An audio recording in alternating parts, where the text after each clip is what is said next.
Across the vast, undulating hills of Europe, ancient stones lay scattered, hidden beneath the moss of time. Ruins, crumbling under centuries of neglect, whisper faint echoes of civilizations long vanished from the pages of history.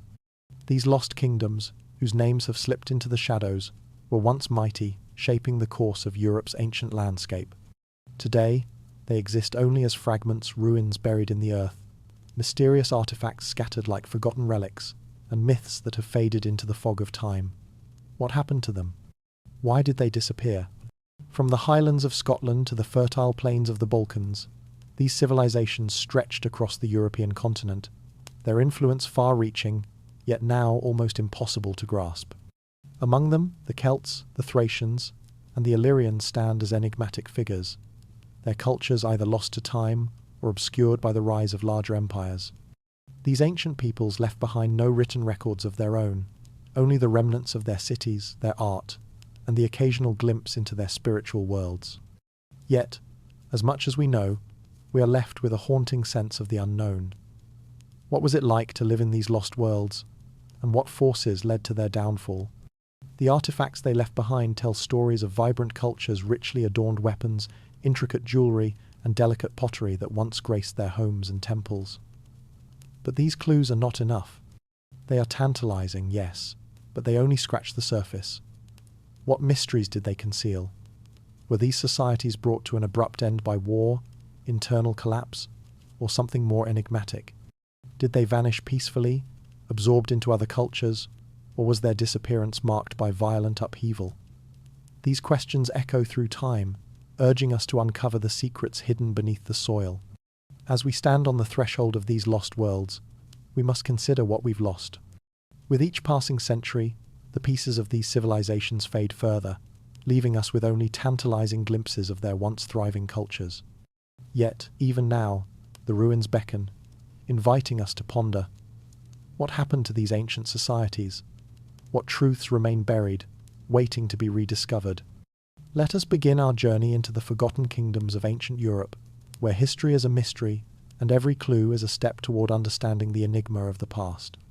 Now, as we step deeper into the past, we will uncover the story of the Celts, a people whose legacy continues to shape the modern world, even as their culture fades into the annals of time. From the mists of history comes a people whose myths and warriors once dominated vast stretches of Europe, the Celts. Their influence stretched from the windswept hills of Ireland to the sunlit shores of the Mediterranean.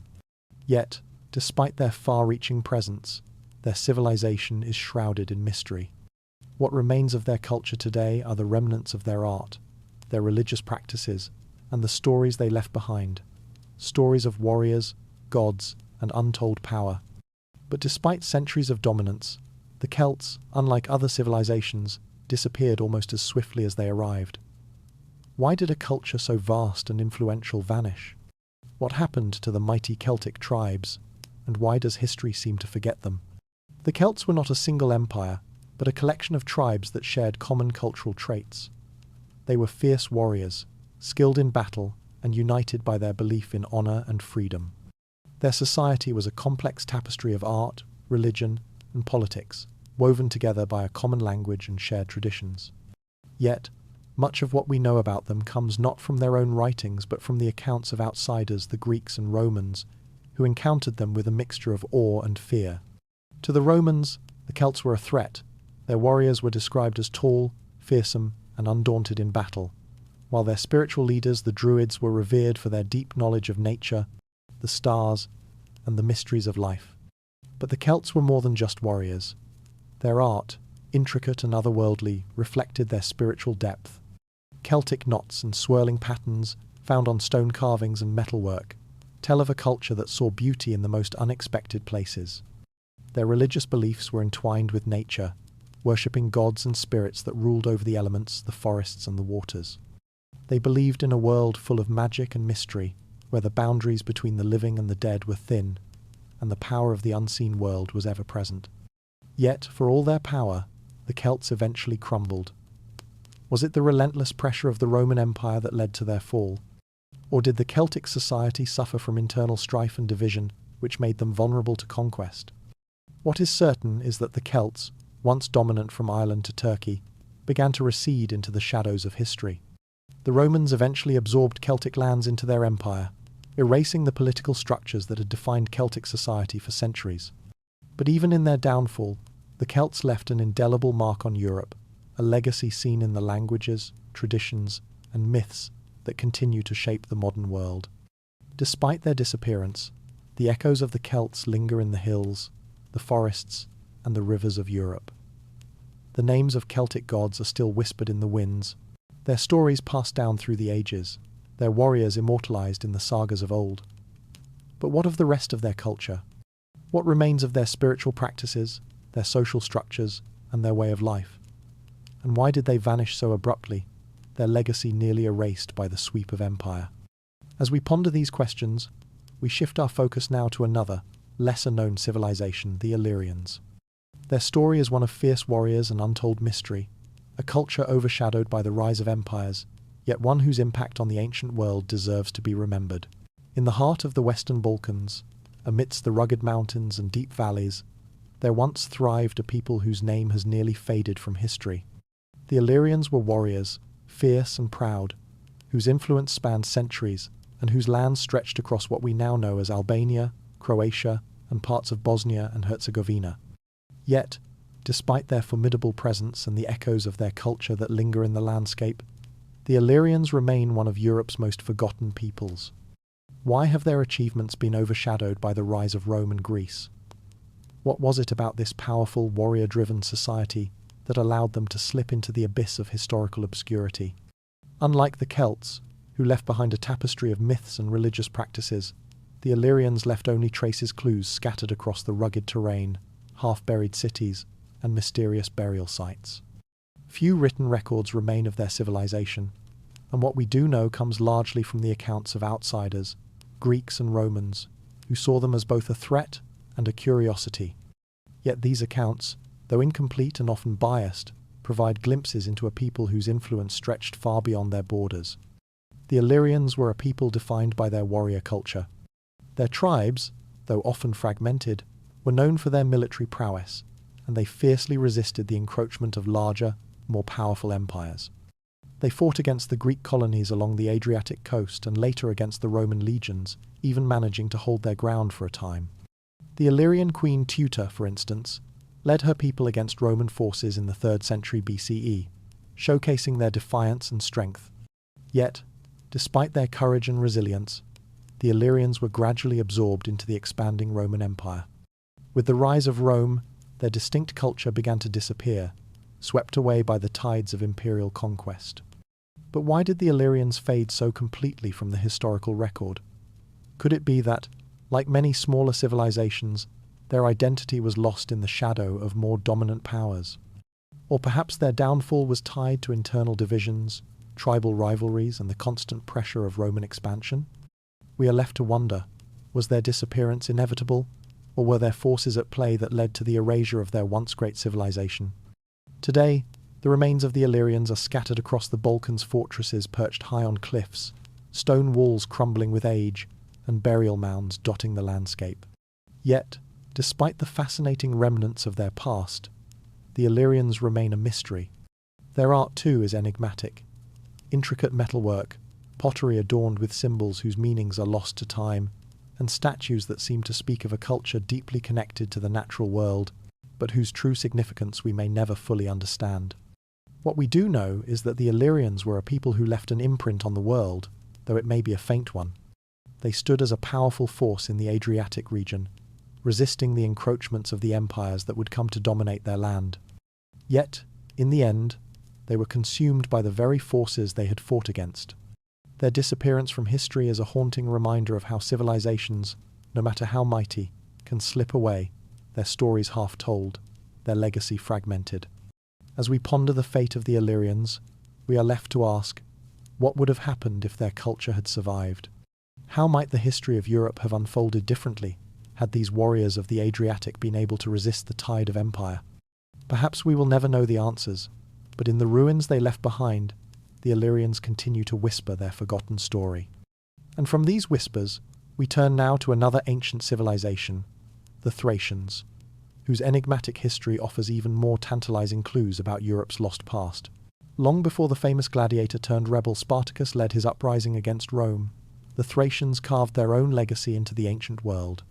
Theirs was a civilization that thrived in the mountainous regions of southeastern Europe, an area that spans the present-day territories of Bulgaria, Greece, and Turkey. Hidden within the rugged landscapes of the Balkans, the Thracians built kingdoms that rivaled those of their contemporaries. Yet, despite their power and influence, they are now largely forgotten, their rich culture and mysticism lost to time. What happened to this once great civilization? Why does their story remain shrouded in mystery? The Thracians were known for their fierce warriors, their art, and their connection to the gods of the underworld. Their society was structured around a warrior elite, with a deep respect for strength and valor. They believed in an afterlife where the brave would be rewarded, which can be seen in their burial customs. The Thracians built elaborate tombs for their rulers, adorned with treasures that were meant to accompany them into the next world. Among these artifacts were exquisite golden masks, perhaps the most famous being the golden death mask of a Thracian king, a relic so intricately designed that it seems almost beyond the reach of any ancient civilization. The Thracian gods were as fierce as their warriors. They revered deities of war, nature, and the underworld, worshipping beings who controlled both life and death. This belief in the power of the gods over the mortal world permeated their culture, from their art to their burial practices. The connection between their spiritual world and the tangible one is most clearly demonstrated in their burial sites, which were often adorned with intricate art and rich treasures. But who were these gods? What did they represent, and why did they wield such influence over the Thracians? Yet, despite their power, the Thracians were not invincible. Their kingdoms, though impressive, eventually fell into the shadow of larger empires, most notably Rome. The Thracians' unique blend of militarism and mysticism left a deep imprint on European culture, but as the tides of history shifted, their legacy seemed to fade. What happened to these warriors and their gods? Was their fate sealed by the unstoppable rise of Rome? The answer lies in the remains they left behind. The gold, the tombs, the art. These are the clues, scattered across the Balkans, that speak of a culture whose power and mystery were lost to time. As we look closer into the history of the Thracians, we are left to ask, what could have been if their kingdoms had not fallen? How might Europe have been shaped by their continued influence, rather than being absorbed by the rise of Roman might? The legacy of the Thracians is not merely a story of warriors and kings, but of a people whose cultural and spiritual depth still beckons us to understand them. Now, as we delve deeper into the mystery of the Thracians, we turn our attention to their inevitable decline, as the ever-expanding Roman Empire consumed their lands and erased their once powerful kingdoms. The mighty Thracians, whose warriors once dominated the hills and valleys of southeastern Europe, were not immune to the sweeping tides of history. Their kingdoms, rich in culture and warrior tradition, began to dissolve as the ever-expanding Roman Empire marched across the continent. For centuries, the Thracians had fiercely resisted the influence of outsiders, maintaining their autonomy through strength and defiance. But as Rome's power grew, it became impossible to withstand the pressure. What happened to the once proud Thracian civilization? How did it fade into the shadow of empire? The transition from Thracian independence to Roman rule was not a simple conquest. The Thracians fought fiercely against the Romans, engaging in numerous battles to defend their lands.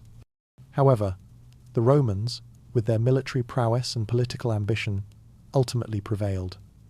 Thrace, once a land of autonomous tribes, was annexed by the Roman Empire in the 1st century BC. What was once a collection of proud, independent kingdoms became part of a vast empire, and the Thracians were absorbed into the growing Roman machine. As Roman legions marched through Thrace, they imposed their own order, culture, and laws. The transition from independent kingdoms to Roman provinces was not just a political shift, it marked the end of an era. Thracian social structures, religions, and practices began to fade as Romanization took root. The Thracians, once known for their fierce independence and warrior traditions, were now subjects of an empire that valued order, infrastructure, and integration. This process of Romanization was far from immediate, and the cultural clash between the Thracians and their new rulers was palpable. The Thracians were not easily assimilated into Roman life. Their art, religion, and customs persisted, though increasingly adapted to Roman norms. But what was lost in the process? What did the Thracians give up when their once proud kingdoms became Roman provinces? As the Romans built roads, cities, and military outposts, the rich and varied cultural traditions of the Thracians began to fade into the background. The warriors who once dominated the Balkans now had to fight under the banners of Rome, their identity subsumed by a foreign power. The disappearance of the Thracians as an independent force is a reminder of how easily civilizations can be erased by the rise of a larger power. What had been a powerful mystical society, whose warriors and gods filled the pages of history, became one of many cultures absorbed by the relentless spread of Roman influence. The Thracians, like so many others, were swept into the tide of empire, losing their distinct identity as they were folded into a greater whole. The transition from the Thracians' independent kingdoms to Roman rule marked a dramatic shift in the cultural and political landscape of Europe. The once proud Thracians, their gods and myths, were slowly forgotten as their lands were transformed into Roman provinces. But even as their kingdom faded into history, traces of the Thracians' influence lingered. The ruins of their cities, the artifacts from their tombs, and the whispers of their gods remained scattered across the landscape. What did the Thracians leave behind in the face of such overwhelming change? And what might have been lost to history, never to be rediscovered? As we contemplate the fall of the Thracians, we turn next to another group whose fate was similar, one whose resistance against Rome would become legend: the Dacians. Their warriors, like the Thracians before them, stood in defiance of Roman power. But as history would show, they too would face the might of an empire that left little in its wake but the echoes of a civilization's decline. In the mist-covered hills of Dacia, now known as modern-day Romania and Moldova, the people once stood strong and defiant. The Dacians, a fierce and proud civilization, are often remembered for their valiant resistance against the mighty Roman Empire. At the height of their power, the Dacians commanded the steep, rugged terrain of their homeland, a land rich in resources, gold, silver, and fertile soil that tempted the Roman Empire's insatiable hunger for expansion. But despite their fierce warrior culture, the Dacians were eventually overtaken by the unstoppable force of Roman might. What happened to these once powerful people, and why did their civilization vanish so swiftly from the pages of history? The Dacians were not a singular united kingdom, but rather a collection of tribes that shared a common language, culture, and a fierce dedication to their independence. Their society was built on warrior traditions, with a deep reverence for strength and honor. They were skilled fighters, known for their advanced military tactics, as well as for their impressive fortresses that dotted the mountainsides. These fortresses, perched high on the hills, still stand today as silent reminders of the Dacians' strategic brilliance and their determination to protect their land from foreign invaders. But despite their formidable defences, the Dacians were not immune to the sweeping power of the Romans. Under the leadership of their king, Decebalus, the Dacians fought valiantly against Roman expansion. Decebalus was a ruler of great intelligence and military prowess, one who knew how to use the land to his advantage. He led the Dacians into several brutal clashes with the Roman legions, hoping to preserve the independence of his people. The Dacians' resistance was fierce, but in the end, the Romans proved too powerful. Emperor Trajan, determined to bring the Dacians under Roman control, launched a series of wars known as the Dacian Wars that would ultimately lead to the fall of Dacia. The final battle took place in 106 AD, when Trajan's forces broke through the Dacian defences and captured the once unassailable Dacian capital Sarmizegetusa. The fall of Sarmizegetusa marked the beginning of the end for the Dacian civilization. Decebalus, unwilling to submit to Roman rule, took his own life, and the Dacians were forced to surrender. What was left of their culture and society was now to be absorbed into the vast Roman Empire. Dacia was annexed, and the Roman Empire's borders were expanded once more. The aftermath of the Dacian Wars was devastating. The Dacian people, who had once stood proud and unyielding, found themselves under Roman rule. The Romans, in their typical fashion, brought with them their culture, language, and customs, which slowly began to replace the native traditions of the Dacians. The Dacians were assimilated into the empire, their once distinct culture slowly eroding under the weight of Roman influence. And yet, despite their conquest, the Dacians left behind a legacy that would not be forgotten entirely. The Dacians were skilled craftsmen and builders. Even in the face of Roman conquest, their art and architecture left a mark on history. The Dacian fortresses, for example, are remarkable examples of military architecture, designed to withstand the most powerful of sieges. These fortresses, many of which were perched on high cliffs, were built with a precision and ingenuity that the Romans could not help but admire. The Dacians' intricate metalwork, including their famous Dacian Draco, an imposing dragon-shaped standard, was a symbol of their warrior spirit and their deep connection to the land and their gods. In the aftermath of Roman conquest, however, much of the Dacian culture faded. While the Romans admired the Dacians' craftsmanship and military tactics, they assimilated much of Dacia into the empire, gradually erasing the unique aspects of Dacian life. Roman settlers moved into the region, and the Latin language became dominant, blending with the local tongue to form the foundation of modern Romanian. The Dacians were no longer a unified people. They were part of a much larger and more powerful empire. Their identity as an independent civilization was lost, and they became one of many peoples absorbed into the vast Roman world. But even in their disappearance, the Dacians left something behind. The Dacian Wars, which resulted in the complete annexation of their land, were immortalized in Roman art, most famously in the Column of Trajan, which stands in Rome today.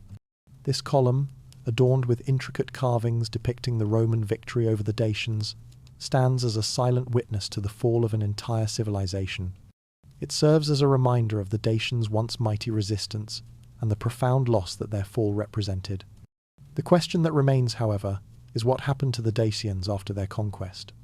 Did they simply fade into the Roman Empire, their culture assimilated and lost to time?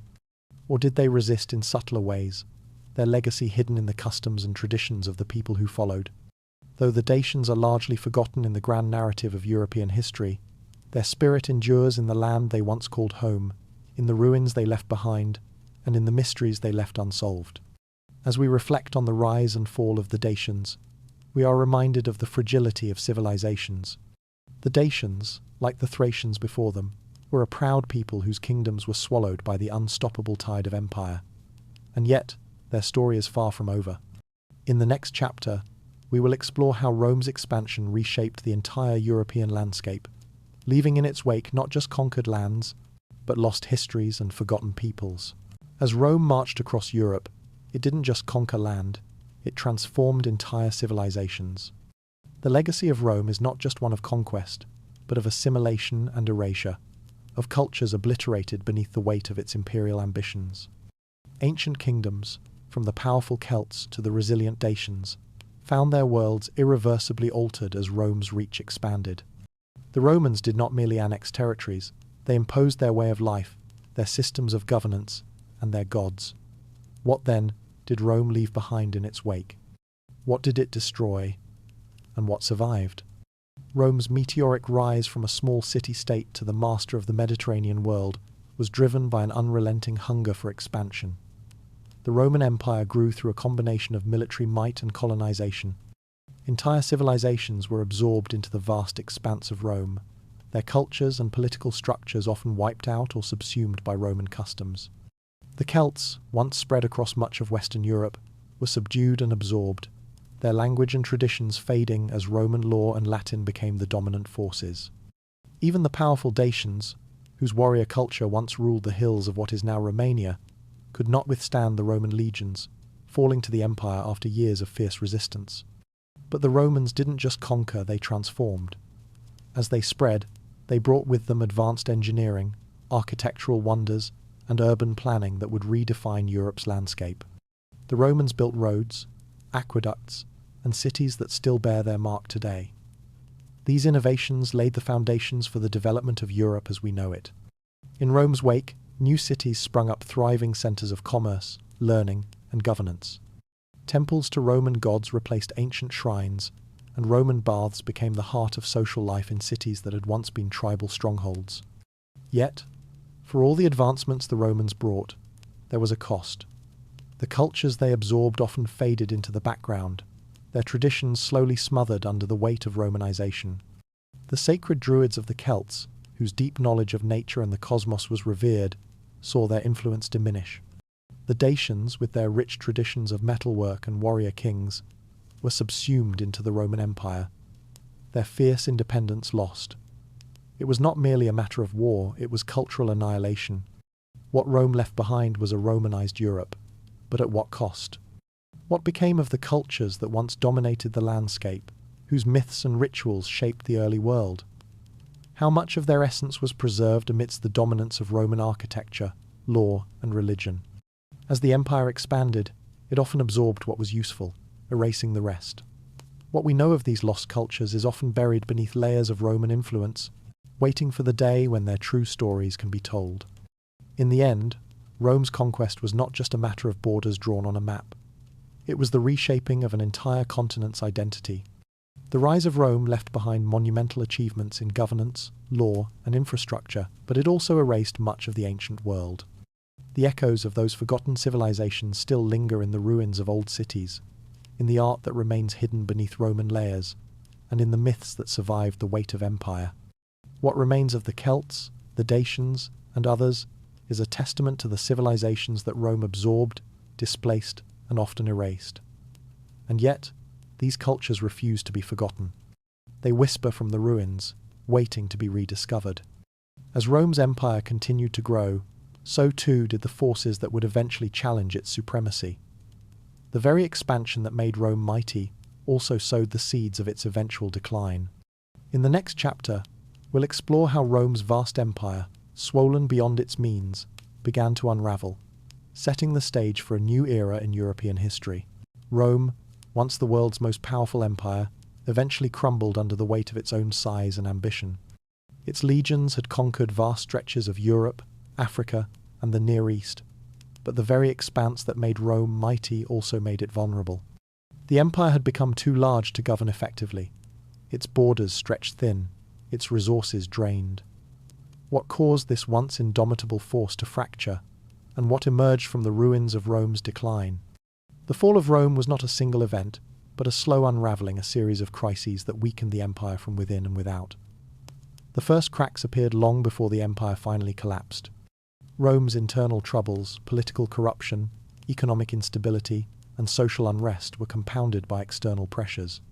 Barbarian tribes, once on the fringes of the empire, began to press at Rome's borders. The Visigoths, Vandals, Ostrogoths, and other groups sought refuge within the empire, but their presence soon turned from peaceful migration to military conquest. In 410 AD, the Visigoths, led by King Alaric, famously sacked Rome, a humiliating blow to an empire that had once ruled the known world. The sack of Rome was a turning point. The city's fall symbolized the decay of an empire that had lost its grip on its own heart. Yet, Rome did not fall in a single moment. Over the next several decades, a series of invasions and internal conflicts weakened the empire further. By 476 AD, the Western Roman Empire was officially no more. The last Roman emperor, Romulus Augustulus, was deposed by the barbarian leader Odoacer, marking the end of an era. But even as the empire crumbled, Rome's legacy continued to influence the course of European history. The collapse of Rome brought with it profound cultural and economic shifts. Without the centralized power of the Roman state, Europe fractured into smaller feudal kingdoms, each striving for dominance. The Mediterranean, once a unified zone of Roman peace, was now a region of competing powers and shifting allegiances. Trade networks that had once stretched across the empire began to break down, leading to a decline in commerce and a retreat into more localized economies. Yet, Rome's influence did not disappear entirely. Though the empire had fallen, its cultural, legal, and architectural legacies endured. In the absence of Roman political power, the remnants of Roman culture lived on in the institutions that had been created over centuries.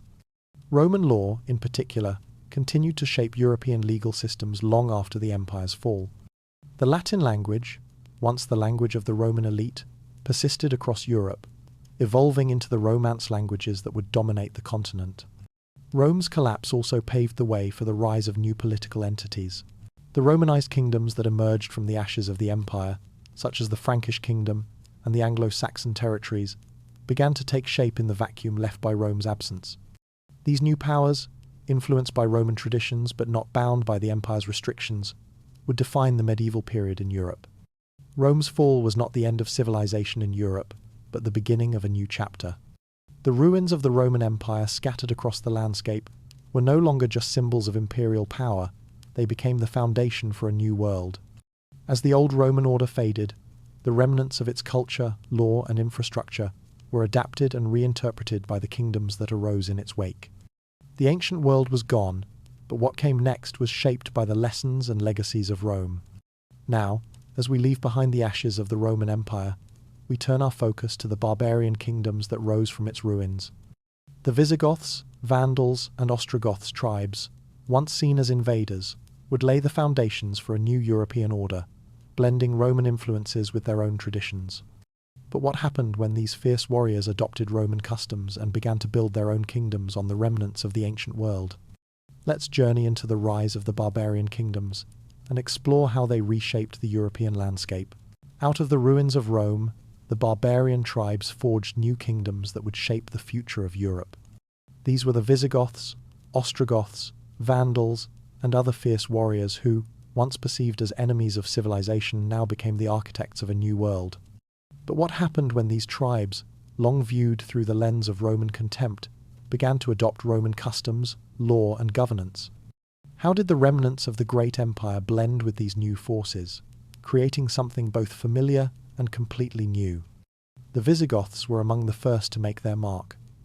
After sacking Rome in 410 AD, they set their sights on establishing their own kingdom in the western part of the empire. Under the leadership of King Alaric, they had already proven their ability to dismantle the Roman facade of invincibility. But it was in their subsequent conquest of Gaul and Spain, following their withdrawal from Rome, that their true legacy began to form. The Visigoths, though fierce warriors, saw the value in Roman institutions. They adopted Roman law, Latin, and Christianity, transforming their warrior society into one deeply connected to Roman culture. Similarly, the Vandals, after their sack of Rome in 455 AD, carved out their own kingdom in North Africa. While their initial conquest was driven by the need for land and resources, their long stay in the Roman heartlands of Carthage led them to adopt much of Roman infrastructure. Roman roads, aqueducts, and cities were preserved and adapted by the Vandals, though they maintained their distinct identity as a barbarian kingdom. Their legacy, however, would be short-lived, swept away by the expanding Byzantine Empire and the forces of the Eastern Roman Empire. The Ostrogoths, meanwhile, found their home in Italy. Their king, Theodoric the Great, established a kingdom that became a strange blend of barbarian and Roman. Though he was a Gothic king, Theodoric respected Roman traditions and governance. His kingdom saw the continuation of Roman law, and he worked to preserve the cultural and administrative systems that had once defined the empire. The Ostrogoths, much like their Visigoth counterparts, sought to build a bridge between the old Roman world and the new barbarian order. But the transition from the Roman Empire to these new kingdoms was not without struggle. The fall of Rome had created a power vacuum, and the barbarian tribes quickly realized that they had to adapt if they were to survive. The Roman imperial system, with its emphasis on centralized power, infrastructure, and urban development, had provided a model for these new kingdoms. But as these barbarian rulers adopted Roman customs, they also had to contend with the resistance of their own people, whose traditions and ways of life were rooted in a very different world. One of the most remarkable shifts occurred when these tribes adopted Christianity, a faith that had once been marginalized by the Roman Empire. The conversion of barbarian kings, like Clovis of the Franks and Theodoric of the Ostrogoths, marked a turning point in European history. Christianity, once the religion of the empire, became the unifying force for these newly established kingdoms. Churches were built, monasteries were founded, and the Christian faith began to weave its way into the fabric of European society, replacing the old pagan beliefs that had once dominated the barbarian tribes. This era of transition was not merely political, it was deeply cultural. As the barbarian kingdoms rose, they also redefined what it meant to be Roman. While they no longer followed the empire's strict imperial governance, they retained many aspects of Roman culture, particularly its legal and architectural systems. Roman roads continued to connect distant lands, Roman buildings still stood, and Roman law was upheld in the courts of the barbarian kings. But even as these kingdoms borrowed heavily from the past, they made the old Roman systems their own, blending them with their own traditions, creating a hybrid that would lay the foundation for medieval Europe. Perhaps one of the most intriguing aspects of this shift is the way these kingdoms became the custodian of Roman knowledge. Monasteries, which sprung up across Europe, became centers of learning, preserving ancient texts that had once been lost to the chaos of the empire's fall. The Roman legacy was not forgotten, but rather preserved in the most unlikely of places among the barbarian rulers who had once been the empire's greatest threat. But despite these adaptations, the old world was irrevocably gone. The centralized power of Rome, with its emperors and legions, had fractured, replaced by a collection of smaller, often warring kingdoms. The very fabric of Roman civilization, once so cohesive, now splintered into a patchwork of feudal territories. Each kingdom, though influenced by Roman culture, was now shaped by the new forces at play by the tribes that had once been seen as invaders, but who now ruled in their own right. As these new kingdoms took shape, they were both the heirs of Rome and the harbingers of a new European order. The collapse of Roman authority had paved the way for the rise of local rulers, each building their kingdoms on the remnants of the ancient empire. They were both conquerors and preservers, adopting the Roman model while creating something entirely different. The world that emerged from the ashes of Rome was no longer one of a single unified empire, but a fragmented yet dynamic collection of realms. The barbarian kingdoms that rose from the collapse of Rome shaped the medieval landscape of Europe. In the next chapter, we will turn our attention to a new force that would emerge from the shadows, the Vikings. These seafarers would go on to establish their own dominion across Europe, carrying with them the echoes of Rome's fall and the winds of change that reshaped the continent forever. From their icy fjords in the north, the Vikings sailed into history as fierce raiders and unstoppable explorers. But what drove these seafarers, seemingly from the edge of the world, to strike fear into the heart of Europe? Was it the pursuit of glory, the promise of riches, or something deeper, a desire to carve their place in a world that had long overlooked their existence? The story of the Vikings begins in Scandinavia, a harsh, unforgiving land where survival was a daily challenge. The people who would become the Vikings were shaped by their environment: endless winters, towering mountains, and dense forests. For centuries, the Norse peoples had lived in relative isolation, their lives dictated by the land and the sea. Yet, somewhere along the way, a shift occurred. The Viking raids that began in the late 8th century were not driven solely by hunger or need, but by a thirst for something more, an urge to explore, to conquer, and to establish their dominance beyond their homeland. It is no coincidence that the Viking Age, which lasted from the 8th to the 11th centuries, coincided with a period of increasing social and political unrest in Europe. The fragmentation of empires, the weakening of central authority, and the disarray of established kingdoms provided the perfect storm for the Norsemen to strike. The Vikings, with their advanced seafaring skills, could travel further, faster, and more efficiently than any force before them. Their longships, designed to glide effortlessly across both open seas and shallow rivers, allowed them to raid and settle lands from the British Isles to Eastern Europe. The Viking raids began in 793 AD, with a devastating attack on Lindisfarne, a small island off the northeast coast of England. The monastery there was looted, its treasures plundered, and its inhabitants slaughtered. What began as a single attack would spiral into a series of raids that rocked Europe for centuries. These were no mere robber bands, they were calculated, skilled warriors with deep knowledge of the sea and a relentless drive to claim what was not theirs. To the people of Europe, the Vikings were both a terror and a mystery. Their attacks were swift and brutal, but their true motives were unclear. Were they mere pirates, or did they have a grander ambition in mind? The Vikings were not driven solely by the need for material wealth. There was a cultural element as well, an intense sense of pride in their warrior identity. Norse society was structured around the concept of honor, where bravery in battle and the accumulation of glory were paramount. To be a Viking warrior was to be bound by an unbreakable code, one that placed courage and exploration above all else. The Vikings believed in a warrior's afterlife, a place in Valhalla where they would feast and fight for eternity. This mythological vision of the world was intertwined with their relentless ambition to conquer and explore. But the Vikings were not just raiders, they were also settlers, traders, and builders. While many Vikings made their name through pillaging, others travelled far beyond Europe, reaching as far as the shores of North America. In the 10th century, Leif Erikson, a Viking explorer, is believed to have reached the coast of what is now Newfoundland, over 500 years before Christopher Columbus. This was the spirit of the Vikings, explorers driven by curiosity, carving their path through the unknown.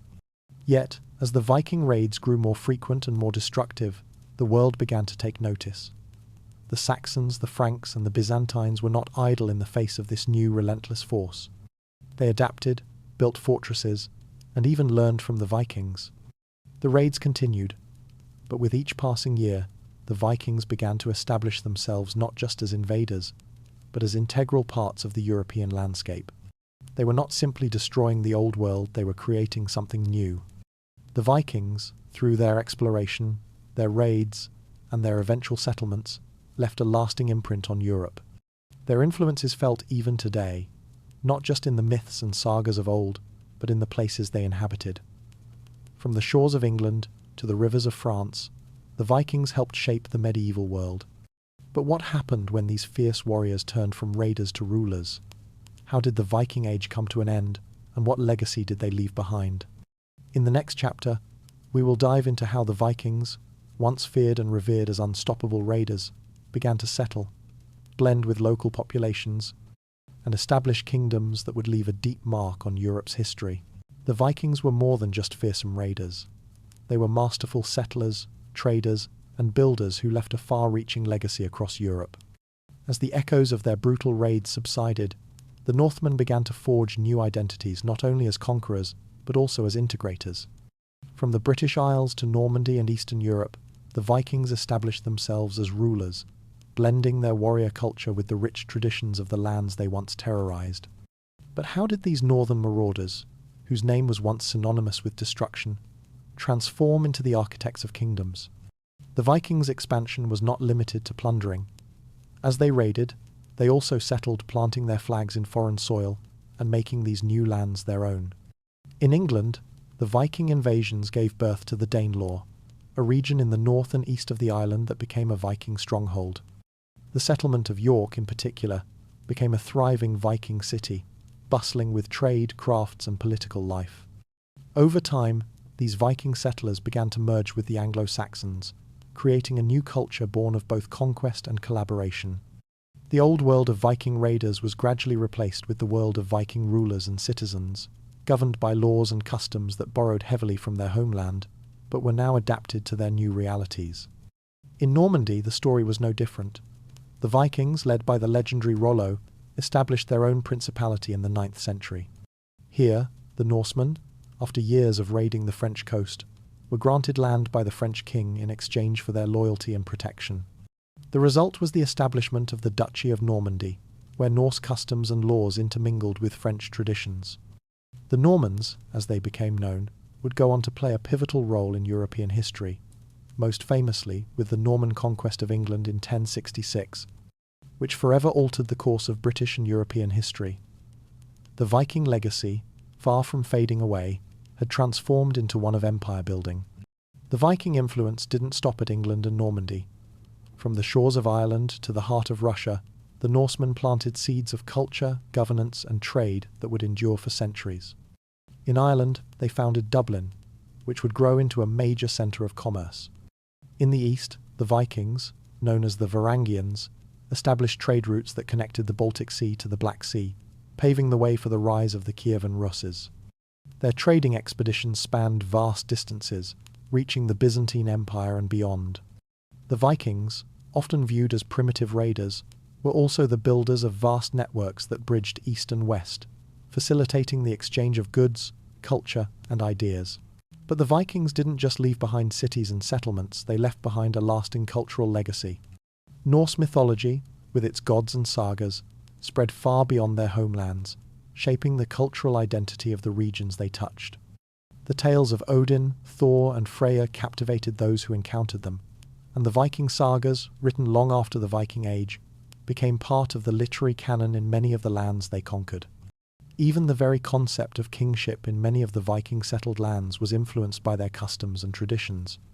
Viking warriors and their codes of honor, steeped in ideas of bravery and loyalty, set the standard for the warrior nobility that would dominate medieval Europe. As the Viking Age drew to a close, the once feared raiders had evolved into rulers, traders, and cultural influencers. The Viking settlements that dotted the landscape of Europe became the foundations for the kingdoms of the Middle Ages. The transformation from warriors to settlers was a remarkable one, but it was not without its challenges.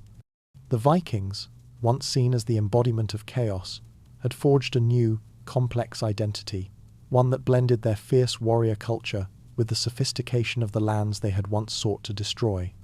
But even as the Viking Age waned, their influence did not fade. The foundations they laid in the cities they founded, the legal systems they established, and the cultures they enriched would continue to shape Europe long after their longships had disappeared from the seas. In a way, the Vikings became both conquerors and preservers of history. Their raids may have left Europe in turmoil, but their settlements created a new, blended world, a world where the old and the new coexisted, and where the legacy of the Norsemen endured. As we look back on the Viking Age, it is impossible to ignore the profound impact the Norsemen had on the development of medieval Europe.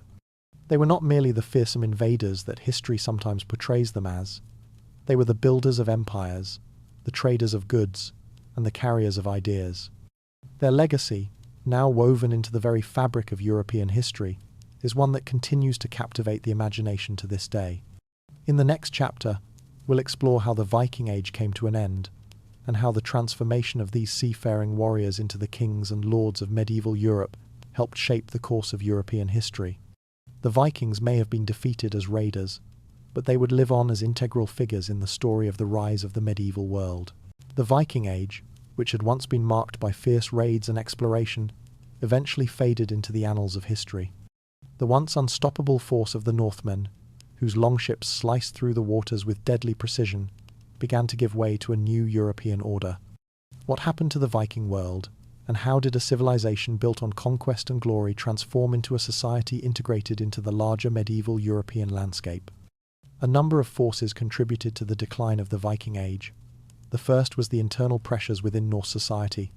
The Vikings had been driven by the need for resources, honor, and glory. But as the years passed, the fertile lands they once plundered became increasingly scarce. The harsh conditions of the Nordic homelands, with their long winters and difficult farming conditions, led to a growing need for stability and security, things that could no longer be provided through constant warfare. Over time, the Vikings began to realize that their future lay not in raiding, but in settling and establishing permanent roots. The prospect of continued conquest became less appealing, and the once feared raiders began to settle into their new territories, becoming rulers, traders, and farmers. But the internal transformation of Viking society wasn't the only factor in the decline of the Viking Age. The spread of Christianity played a significant role in this shift. As the Norse began to adopt Christianity, the old warrior values that had driven their raids began to lose their grip on their society. The pagan gods, once central to Viking identity, were replaced by Christian saints and doctrines. The churches and monasteries that spread across Europe were not just places of worship, they were centers of learning and cultural exchange. As the Vikings adopted Christianity, they also adopted the structures and values that came with it, which led to a decline in the warrior ethos that had once defined them. The consolidation of power in the hands of European kings and lords also marked the beginning of the end for the Viking Age. In England, the reign of King Alfred the Great, and later the formation of the Anglo-Saxon kingdom, marked the beginning of a unified response to the Viking threat. By the 11th century, the once fragmented English kingdoms were solidified under the rule of a single monarch. The Vikings, now settled and integrated into these kingdoms, no longer had the same capacity for large-scale raids. Their influence began to dwindle as European monarchies grew stronger, more centralized, and more capable of defending their borders. The rise of feudalism across Europe also played a crucial role in the Vikings' decline. The feudal system, which began to take shape in the 9th and 10th centuries, established a new political structure that centered around land ownership and vassalage. Lords, now with the support of knights and peasants bound to the land, no longer relied on raiders to defend their holdings. As the feudal system solidified, the Vikings' once prized military skills became less relevant.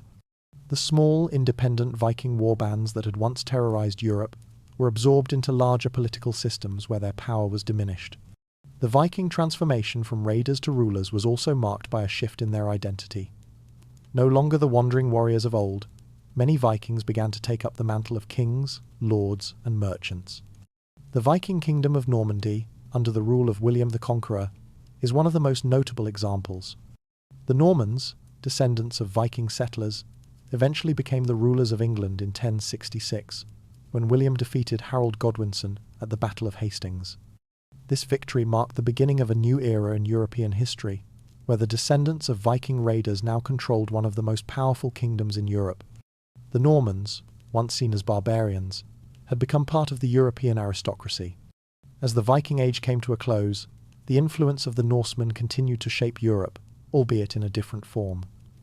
No longer were the Vikings feared as raiders, they had transformed into builders and rulers. Their legacy, though no longer defined by their raids, continued to echo through the kingdoms they established and the territories they conquered. Viking influence remained strong in the legal systems, architecture, and language of the regions they settled. The legacy of the Vikings was not just in their violent conquests, but in the cultures they left behind. But with the fall of the Viking Age came the rise of medieval Europe, a world shaped by the consolidation of power, the rise of kings and lords, and the establishment of feudal kingdoms. The Vikings had played a crucial role in this transition, leaving their mark on the political, cultural, and social landscape of Europe. As the Viking world faded into history, it paved the way for a new order, one dominated by the Catholic Church, feudal lords, and the early formation of modern states. In the wake of the Vikings' decline, the medieval world took shape, an era that would give birth to knights, castles, and the first stirrings of European nationalism. The fall of the Viking Age marked the end of an era of exploration and conquest, but the legacy of the Northmen would continue to influence Europe for centuries to come. With the Viking Age behind us, we now turn to the establishment of medieval Europe's defining structures, the rise of feudalism, the birth of powerful kingdoms, and the consolidation of power under the hands of kings, lords, and the Church. These shifts would set the stage for the next chapter in European history, where the remnants of the ancient world would merge with the medieval order. As Europe lay fragmented in the aftermath of the Roman Empire's collapse and the waning Viking raids, a new system arose from the chaos feudalism. This strange hierarchical structure would come to dominate the continent for centuries, dictating not only land ownership but the very fabric of medieval society. But how did this system come to be, and what forces propelled it to define the future of Europe? The decline of centralized Roman authority created a vacuum. Without a strong central government to provide protection and law, the people of Europe were left vulnerable to invasions, internal strife, and chaos. It was within this turmoil that feudalism emerged, offering a fragile sense of order in a time of uncertainty. In the absence of a single, unified empire, local lords assumed control of the land, offering protection to peasants in exchange for labor or military service. These lords, though often powerful in their own right, were also bound by mutual obligations to other lords and monarchs, creating a complex web of allegiances that structured both politics and society. At the heart of this system were the relationships between three main groups: lords, vassals, and serfs. Lords, the landowners, held the power and authority over the territories they controlled. In exchange for land and protection, vassals, often knights or lesser nobles, swore fealty to their lords, pledging loyalty and military service. This bond was solidified through an exchange of oaths, land, and mutual obligations. Meanwhile, the majority of the population, the serfs, were tied to the land, working for the lords in exchange for their protection. They were not slaves, but their freedom was limited, and they could not leave the land without permission. This pyramid-like structure of feudalism was mirrored in the way society functioned. At the top of the hierarchy were the monarchs, though their power was often limited, and their influence varied depending on the strength of local lords. Below them were the lords and vassals, who held the real control over day-to-day life. At the bottom of the pyramid were the peasants and serfs, whose lives were defined by the land they worked and the lords they served. Despite their position, it was this large labouring class that provided the resources necessary to sustain the feudal system. The Catholic Church, though not officially part of the feudal hierarchy, played a crucial role in this new order. As Europe struggled to rebuild itself in the wake of Rome's fall, the Church became the one institution that could provide stability and unity. Its influence spread across the continent, with local bishops and abbots controlling vast lands. The Church's power was twofold. It held spiritual authority over the lives of people, and it became an economic powerhouse in its own right. Through donations, land holdings, and tithes, the Church grew wealthier and more influential, further entrenching its role in the feudal system. As the Church helped maintain social order, it also legitimized the rule of monarchs and lords, offering divine sanction for their authority. Feudalism, in its earliest stages, was a pragmatic response to the disintegration of a centralized Roman world. It was a system built on personal loyalty, mutual obligation, and the need for protection in a fragmented world. Yet, it was also a system of exploitation, where the power of a few dominated the lives of many. The rigid structure of feudal society reinforced the social divide between the ruling elites and the peasantry, shaping European life for centuries to come. But how long would this delicate balance hold? Feudalism, for all its stability, was a fragile system, vulnerable to the forces of internal conflict, external invasion, and the changing tides of history. As we move forward, we will explore how this new social order was tested by the challenges of the medieval world, from the rise of the Catholic Church as a political power to the internal struggles for control that would forever change the course of European history. Feudalism, with its tightly knit system of land and loyalty, was not the sole structure holding Europe together. Beneath the surface of this warrior-driven order, there was another force quietly growing in power, one that would intertwine with feudalism to shape the future of Europe. This force was the Catholic Church, a religious institution that would rise to become not only a spiritual guide for millions, but also a political powerhouse that could rival even the mightiest of kings and lords. As feudalism took root in Europe, the Church's role in the lives of the people became more complex. In a fragmented world, where kingdoms were often divided and unstable, the Church provided the only semblance of unity. It wasn't just a place of worship. It was an institution that transcended the local and regional divides that marked feudal society. The Church had the power to define morality, control education, and administer justice, acting as a centralizing force in an otherwise decentralized world. For the kings and lords, the Church offered something invaluable: legitimacy. To rule without the blessing of the Church was to risk being viewed as an illegitimate ruler. The Church's power to sanction rulers and grant divine right was essential in a time when the line between religious and political authority was often blurred.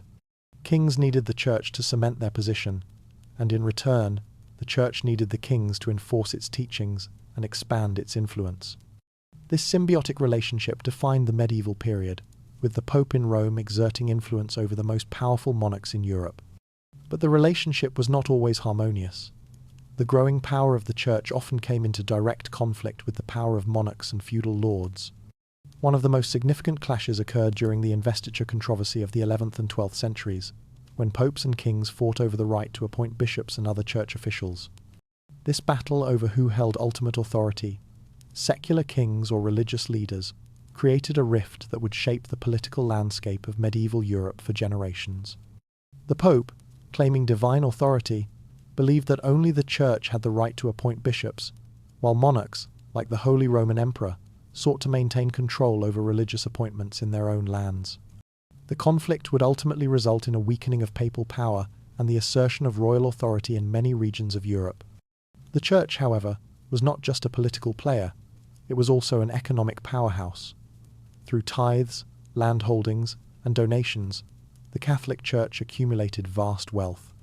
Monasteries, abbeys, and bishops controlled enormous tracts of land, making them some of the wealthiest and most powerful entities in Europe. This wealth gave the Church the resources to maintain its influence, build schools, support charity, and fund religious missions. The Church's reach extended far beyond the walls of the monasteries. It was integrated into the very structure of feudal society, with local clergy acting as intermediaries between the lords and the peasants. While feudalism created a rigid system of land ownership and loyalty, the Church offered a different kind of stability. It was an institution that provided answers to the deepest questions of life and death, offering spiritual rewards in exchange for earthly sacrifices. Through its control over religious rites and sacraments, the Church maintained its hold over the people, from the peasant in the field to the lord in his castle. It was through the promise of salvation that the Church maintained its authority, its power often extending far beyond the political realms. The intertwining of the church and feudalism created a system where religion and politics could not be easily separated. The church, with its vast influence, helped hold the feudal structure together, while the feudal lords depended on the church to provide legitimacy and order.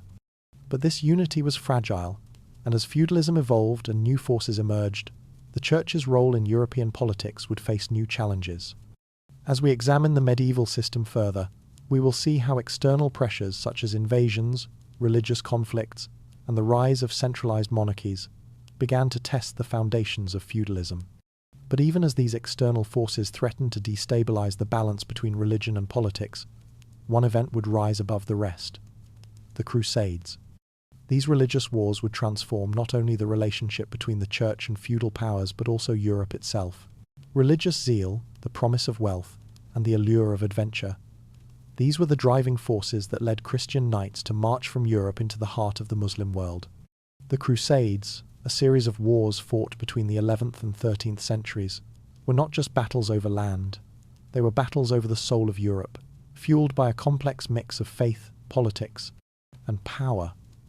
But what drove these knights to leave their homes and embark on such perilous journeys? And what did they leave behind when the dust settled? The First Crusade, launched in 1096, marked the beginning of a series of religious wars that would shape European and Middle Eastern history for centuries. Pope Urban II's call to arms at the Council of Clermont promised the participants salvation for their sins in exchange for taking up the cross and fighting for the reclamation of Jerusalem. The idea of religious warfare was not new, but this call to arms ignited a fervour among Europe's feudal knights, who saw the Crusades as both a religious duty and an opportunity for glory. They were not only promised spiritual rewards, but also the chance to acquire wealth, land, and titles in the newly captured territories. For many, the Crusades were a chance to rise in status and establish themselves as rulers in the lands that were about to be conquered. The journey was treacherous, and the battles were brutal. The knights, though driven by faith, often found themselves entangled in a mix of political and military ambitions. The Crusaders, mostly from France, Italy, and Germany, marched through hostile lands, facing sieges, starvation, and exhaustion. The final goal, the Holy Land, was far from the only prize. Along the way, the Crusaders sacked cities and captured vast territories, spreading European influence across the eastern Mediterranean. Yet, despite their unity under the banner of religion, the Crusaders were far from united in purpose. Many of the knights had their own agendas, and what began as a mission to reclaim Jerusalem became, in many ways, a struggle for dominance and control over the newly captured lands. When Jerusalem finally fell to the Crusaders in 1099, the city was flooded with Christian knights who slaughtered Muslim and Jewish inhabitants alike, believing that the bloodshed was justified in the name of God. The Crusaders established a series of Christian states, known as the Latin states, in the Holy Land. Though they had succeeded in their military goal, their victory came at a high cost. The Crusaders' presence in the region was never fully secure, and they would be forced to defend their hard-won territories against Muslim forces who sought to reclaim what had been lost. This back-and-forth struggle for control would define the Crusades for the centuries that followed. But the Crusades were not only about religious fervour and territorial conquest, they were also about the shifting balance of power in Europe. The financial cost of the Crusades was immense, and the resources needed to fund these wars led to changes in European economies and social structures. The Church, which had initially encouraged the Crusades as a means of expanding Christian dominion, found itself becoming deeply entangled in the political ramifications of the wars. The wealth and power of the Church were both bolstered and tested as the Crusaders took plunder from the lands they conquered, some of which was sent back to Europe to fund more military campaigns. This influx of wealth from the East fueled the rise of new, powerful military orders like the Knights Templar and the Hospitallers, whose influence would stretch far beyond the battlefield. The Crusades also had unintended consequences. While the Knights of Christendom were off fighting in the Holy Land, the feudal system back home began to weaken. The constant drain on resources, combined with the absence of many of Europe's nobility, led to internal struggles for power. Feudal bonds, which had once been the foundation of European society, began to erode as kings and lords sought to consolidate their power. New monarchies began to rise, their authority strengthened by the riches that returned from the Crusades and the weakening of the traditional feudal system. The Crusades, though initially a challenge to the Muslim world, had now become a catalyst for the transformation of European politics and society. The economic, social, and political consequences of the Crusades extended far beyond the Middle East. The Crusaders had opened new trade routes between the East and the West, allowing for the flow of goods, ideas, and cultures that had previously been cut off by centuries of religious division. This exchange of knowledge and wealth helped spark the beginning of the end for the medieval world. As trade and commerce flourished, cities grew, and the power of the feudal lords waned.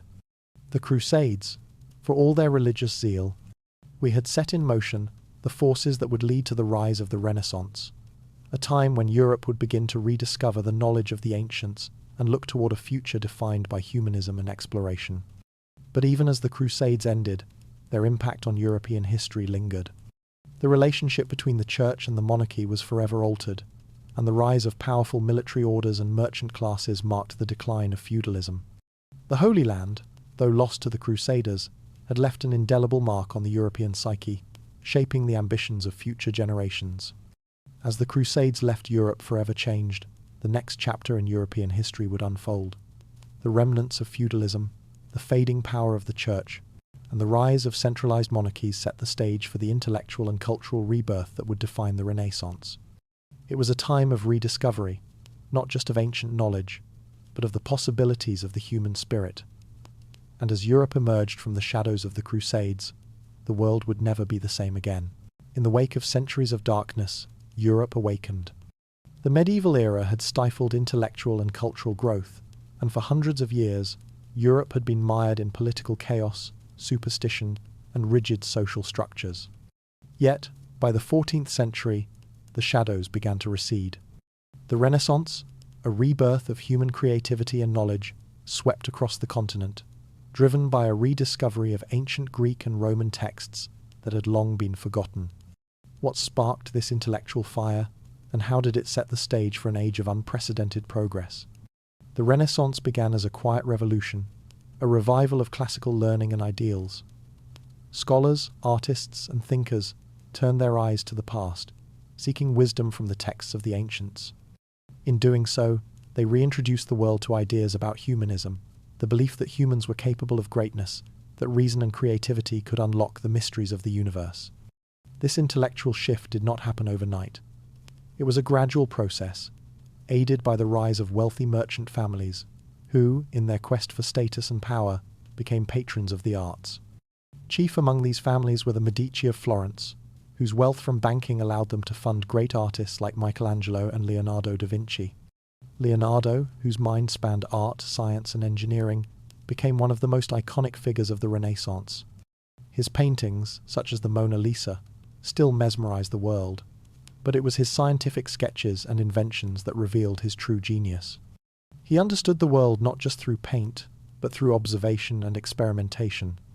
Similarly, Michelangelo, whose sculptures like David and frescoes on the ceiling of the Sistine Chapel define the Renaissance, fused art with the human experience, bringing to life the divine and the mortal in ways that had never been seen before. The intellectual climate of the Renaissance was not confined to the arts. The rediscovery of classical philosophy ignited a passion for knowledge in science, mathematics, and astronomy. Galileo Galilei, often regarded as the father of modern science, challenged the age-old teachings of the Church. His work in astronomy, particularly his support of the Copernican theory that the Earth revolved around the Sun, shook the very foundations of medieval thought. The Renaissance's intellectual transformation was not just about looking backward to ancient texts, but also about questioning the very truths that had been accepted for centuries. At the same time, the rise of humanism allowed for a broader view of individual potential. The idea that humanity could shape its destiny and unlock the secrets of the universe inspired not only artists and philosophers, but also merchants, explorers, and rulers. The wealth generated by trade and the rise of cities such as Florence, Venice, and Milan created a fertile ground for new ideas to flourish. It was in these cities that the Renaissance found its heart, where knowledge, art, and commerce intersected. The renewed focus on learning and creativity did not just fuel an intellectual revolution, it also fueled a political one. The wealthy merchant families, once outsiders to the aristocracy, began to gain influence. Their wealth funded not only art and philosophy, but also the growth of powerful city-states, which would later play a crucial role in the formation of modern European nations. The Renaissance was not just a time of intellectual enlightenment, it was also a time of profound political and economic transformation. The rebirth of Europe, spurred by the rediscovery of classical knowledge, was critical to shaping the modern world. Without the Renaissance, the scientific breakthroughs, artistic masterpieces, and intellectual advancements that followed may never have been realized. The shift from medieval thought to Renaissance humanism set the stage for a new era, one where the individual could shape their own fate, and the pursuit of knowledge became an ever-evolving journey. As the Renaissance progressed, it gave rise to not just artists and philosophers, but also powerful rulers and centralized monarchies. These political transformations would form the backbone of modern European states. In the next section, we will delve into how the Renaissance paved the way for the birth of these modern powers. How kings and queens, with the support of Renaissance ideals, rose to challenge the old feudal order. As art, science, and philosophy flourished, so too did the political landscape of Europe. The Renaissance did not merely redefine culture, it reshaped governance, laying the foundations for modern nation-states. The rise of powerful monarchs marked the decline of the feudal system, as kings began to consolidate power and centralize their authority. In this time of change, monarchs like Henry VIII of England, Francis I of France, and Ferdinand and Isabella of Spain transformed their kingdoms into more unified and powerful entities, capable of challenging the old feudal order. The Renaissance encouraged a new way of thinking about power. The previously fragmented political structure of feudal Europe, where local lords wielded significant influence, began to give way to centralized monarchies. The idea of divine right, the belief that kings ruled by the will of God, became a powerful tool in justifying the authority of monarchs. By tying their rule to the divine, these kings were able to elevate their position above the feudal lords and establish a more stable, centralized government. This marked a significant shift in the political order, as the traditional bonds of feudal loyalty between kings and their vassals were replaced by the direct relationship between monarch and subject. One of the key figures in this transformation was Henry VIII of England. Through his break with the Catholic Church and the establishment of the Church of England, Henry asserted his power over both religious and political matters. His control over the Church in England allowed him to consolidate not only religious authority, but also immense wealth, which he used to strengthen the monarchy. Henry's reign, marked by both his political prowess and personal ambition, exemplified how Renaissance ideals of centralized authority could reshape the political landscape. In France, Francis I mirrored Henry's consolidation of power, though in a different way. His reign saw the creation of a powerful, centralized state that could rival the feudal lords who once dominated the land. He was a patron of the arts, drawing on the intellectual and cultural currents of the Renaissance to elevate France into a European powerhouse. Under Francis I, the French monarchy became a symbol of strength and unity, paving the way for the future of centralized governance in France. Meanwhile, in Spain, Ferdinand and Isabella's marriage united the previously separate kingdoms of Aragon and Castile, creating the foundation for a unified Spanish monarchy. Their efforts to consolidate power helped lay the groundwork for Spain's rise as a dominant European force in the centuries that followed. By financing the voyages of Christopher Columbus and backing the Spanish Inquisition, Ferdinand and Isabella not only secured their own dynasty's position, but also solidified Spain's role in the growing age of exploration.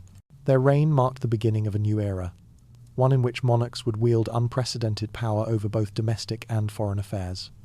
The Renaissance played a critical role in shaping the political strategies of these monarchs. The intellectual currents of humanism, with their emphasis on reason, statecraft, and the individual's role in shaping history, influenced how rulers saw their role in society. No longer simply warriors or feudal lords, kings and queens were now seen as intellectual figures, responsible for the welfare of their people and the strength of their state. This shift in perspective allowed them to adopt new methods of governance, diplomacy, and warfare that would pave the way for modern European politics. But the consolidation of power wasn't just about monarchs. The Renaissance also gave rise to a new class of nobles, scholars, and bureaucrats who helped structure the emerging states. These individuals, influenced by Renaissance ideals of governance, played pivotal roles in the growth of centralized political institutions. They were the architects of the systems that would define the modern state, a world where power was increasingly concentrated in the hands of a few, but with the intellectual and cultural foundations provided by the Renaissance. As powerful monarchies began to solidify their control, the feudal system that had once dominated Europe was increasingly challenged. The world of wandering knights and divided lords was giving way to a more structured and unified European order. The shift towards centralization would lead to the rise of modern European states, with all the complexities and ambitions that came with them. In the next chapter, we will explore the broader social and economic transformations that followed this political revolution. As the Renaissance reshaped Europe's political landscape, it also set the stage for the dawn of a new economic order. The rise of trade, the spread of capitalism, and the early connections between Europe and the rest of the world would bring about a new age of exploration and expansion. The modern world was beginning to take shape, and the forces of the Renaissance would continue to influence every aspect of society. From the shores of Europe, brave explorers set sail into the unknown, driven by the lure of wealth, the desire for new trade routes, and a religious mission that echoed across the lands. The Age of Exploration, which began in the late 15th century, would come to define not just the Renaissance but the course of European history. What did these explorers find, and how did their discoveries change the world and Europe itself forever? The motivations behind the great voyages of discovery were as complex as the men who undertook them. For some, the promise of riches and new markets was the driving force. The bustling trade routes of the East had long captivated European merchants, but they were largely controlled by the powerful Ottoman Empire and other Middle Eastern powers. The need for alternative routes to the lucrative markets of India and China became a pressing concern for European monarchs. But there was more to the Age of Exploration than economic ambition. There was also the desire to spread Christianity, and in some cases, the dream of global conquest. Christopher Columbus, funded by the Spanish crown, famously sailed westward in 1492, convinced that he could reach Asia by crossing the Atlantic. Instead, he stumbled upon a new world, though he remained unaware of the magnitude of his discovery. Columbus's voyages marked the beginning of a new era in European exploration. Though he did not find the riches of the East, his journeys opened the door to the Americas, a vast land of untold resources and opportunities. The significance of his discovery would unfold over the next century, as European powers scrambled to establish colonies and claim territories across the New World. Meanwhile, another explorer, Vasco da Gama, was charting a different course, one that would directly connect Europe to the riches of India and Africa. In 1498, da Gama's successful voyage around the southern tip of Africa to reach India broke the long-standing monopoly of Middle Eastern traders. This opened a sea route to the east, allowing European nations, particularly Portugal, to establish trading posts along the African and Indian coasts. The discovery of these sea routes marked a turning point in the global economy, as the flow of goods, spices, and gold began to flood Europe. The great maritime empires, Portugal and Spain, soon found themselves locked in competition for control over these precious new routes. Ferdinand Magellan, another iconic figure of the Age of Exploration, sought to complete the circuit. His expedition, though Magellan himself would not survive it, was the first to circumnavigate the globe, confirming that the Earth was indeed round and that vast expanses of the world still remained to be discovered. Magellan's journey paved the way for future explorers who would map the seas, unlock trade routes, and further expand European influence across the globe. The discoveries of these explorers brought wealth to Europe, but they also introduced new dangers and challenges. The influx of gold and silver from the Americas fueled the growth of early capitalism, but it also led to economic inflation and social unrest. As the flow of riches flooded into Spain and Portugal, the wealth did not necessarily trickle down to the common people. Instead, it often lined the pockets of the aristocracy and fueled the power of the monarchs, further cementing the social divide. But perhaps the most profound impact of the Age of Exploration was the creation of global trade networks that connected Europe, Africa, Asia, and the Americas. European powers established vast colonial empires, with trading posts and territories stretching across the globe. The transatlantic slave trade, the extraction of resources from the New World, and the exportation of European goods to the East all played a role in creating the global economy we recognize today. These networks of trade connected distant continents in ways that had never been seen before, changing the economic landscape of Europe and reshaping the world. This new system, however, was not without its dark side. The exploitation of indigenous peoples, the enslavement of Africans, and the plundering of resources would leave lasting scars on the societies that were colonized. The Age of Exploration was not just an era of discovery, it was also one of domination, where European powers imposed their will on much of the world. The human cost of these ventures was immense, with countless lives lost to violence, disease, and forced labor. In Europe, the Age of Exploration also contributed to the rise of a new economic order. The wealth generated by trade and colonies helped fuel the growth of early capitalism. New banking systems, the rise of joint stock companies, and the spread of wealth through global markets helped transform Europe's economies. This period also marked the beginning of the decline of feudalism, as the centralization of power in the hands of monarchs and merchants laid the groundwork for the modern economic systems that would later emerge. But while Europe's empires grew and its wealth expanded, the consequences of exploration were far-reaching. The discoveries of Columbus, da Gama, Magellan, and others did not just change the world, they set in motion the forces that would shape the course of history for centuries to come. As the world grew smaller through exploration and trade, the inequalities and injustices embedded in these new global systems would eventually spark conflicts, revolutions, and transformations that reshaped the modern world. As Europe's powers expanded, so did the forces that would challenge them.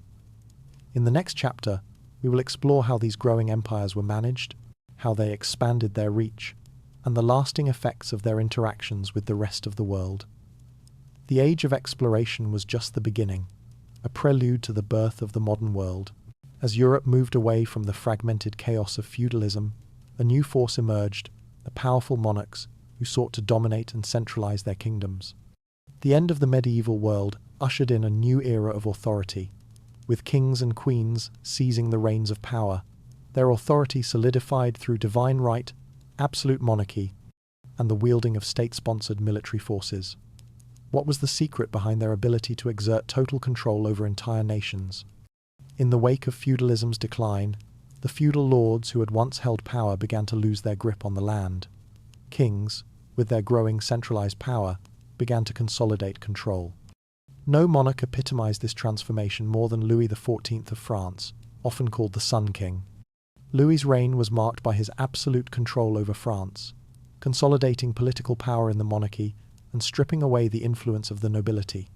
His famous statement, "L'État, c'est moi, I am the state," encapsulated his belief in absolute monarchy.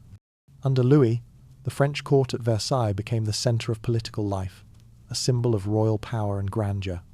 The nobility, once powerful in their own right, were drawn to the court, where they became little more than pawns in the king's elaborate game of control. Louis XIV's reign marked a pivotal shift in European politics, where kings ruled not by divine grace alone, but by the strength of their military and economic power. Kings, now the unquestioned rulers of their lands, could levy taxes, raise armies, and shape policies without the interference of feudal lords. The development of strong centralized states under monarchs like Louis XIV was a reaction to the chaos and fragmentation of the feudal system, which had left much of Europe vulnerable to both internal strife and external invasion. Another monarch, who symbolized the rise of centralized power, was England's Elizabeth I. Known as the Virgin Queen, Elizabeth skillfully navigated the turbulent political waters of her time, uniting a divided nation. Her reign, known as the Elizabethan era, saw England's rise as a global naval power. Elizabeth's shrewd diplomacy and her ability to strengthen England's military power through the support of privateers like Sir Francis Drake made her a formidable monarch. Her reign also solidified the Church of England's power, securing the Protestant Reformation in England and setting the stage for the rise of English power in the world. Elsewhere, in Russia, the rise of Peter the Great marked a decisive shift towards centralization and modernization. Peter's ambition was nothing short of revolutionary. He sought to transform Russia into a European powerhouse, modernizing its military, government, and economy. He did this by implementing sweeping reforms that consolidated power in the monarchy. Peter's establishment of a new capital, St. Petersburg, symbolized Russia's ambition to be a modern European state, free from the backwardness and isolation of its past. Through his reforms, Peter secured Russia's place as a major European power. The centralization of power in the hands of these monarchs was not solely about absolute control, it was also about economic prosperity and military strength. Kings understood that a strong state required a stable economy and a well-funded military. With the rise of mercantilism, the belief that a nation's wealth was measured by its stockpile of gold and silver monarchs increasingly relied on state-sponsored industries, trade, and colonial expansion. The control of trade routes and the accumulation of wealth from overseas colonies became a crucial part of their power.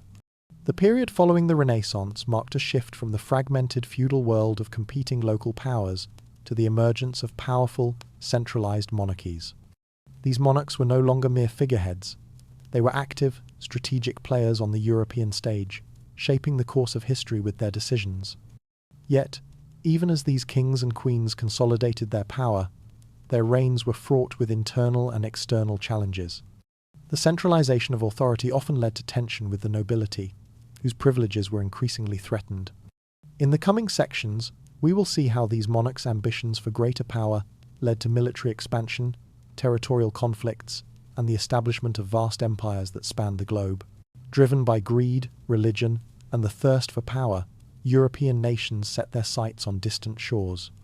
But what did they really seek in the lands they conquered? And how did their imperial ambitions shape the world as we know it? The age of exploration, fueled by the intellectual awakening of the Renaissance and the rise of centralized monarchies, ignited a period of fierce competition among European powers. Spain and Portugal were the first to stake their claims, their monarchies eager to expand their empires and enrich their coffers through the plunder of new lands. The Spanish, led by the determination of Ferdinand and Isabella, had already laid the groundwork for an empire that would stretch from the Americas to the Pacific. In 1492, Christopher Columbus's voyage across the Atlantic opened up the New World, triggering the Spanish conquest of vast territories in the Americas. The riches of the Aztec and Inca empires, first encountered by Hernán Cortés and Francisco Pizarro, filled Spain's treasury and solidified its dominance in the Western Hemisphere.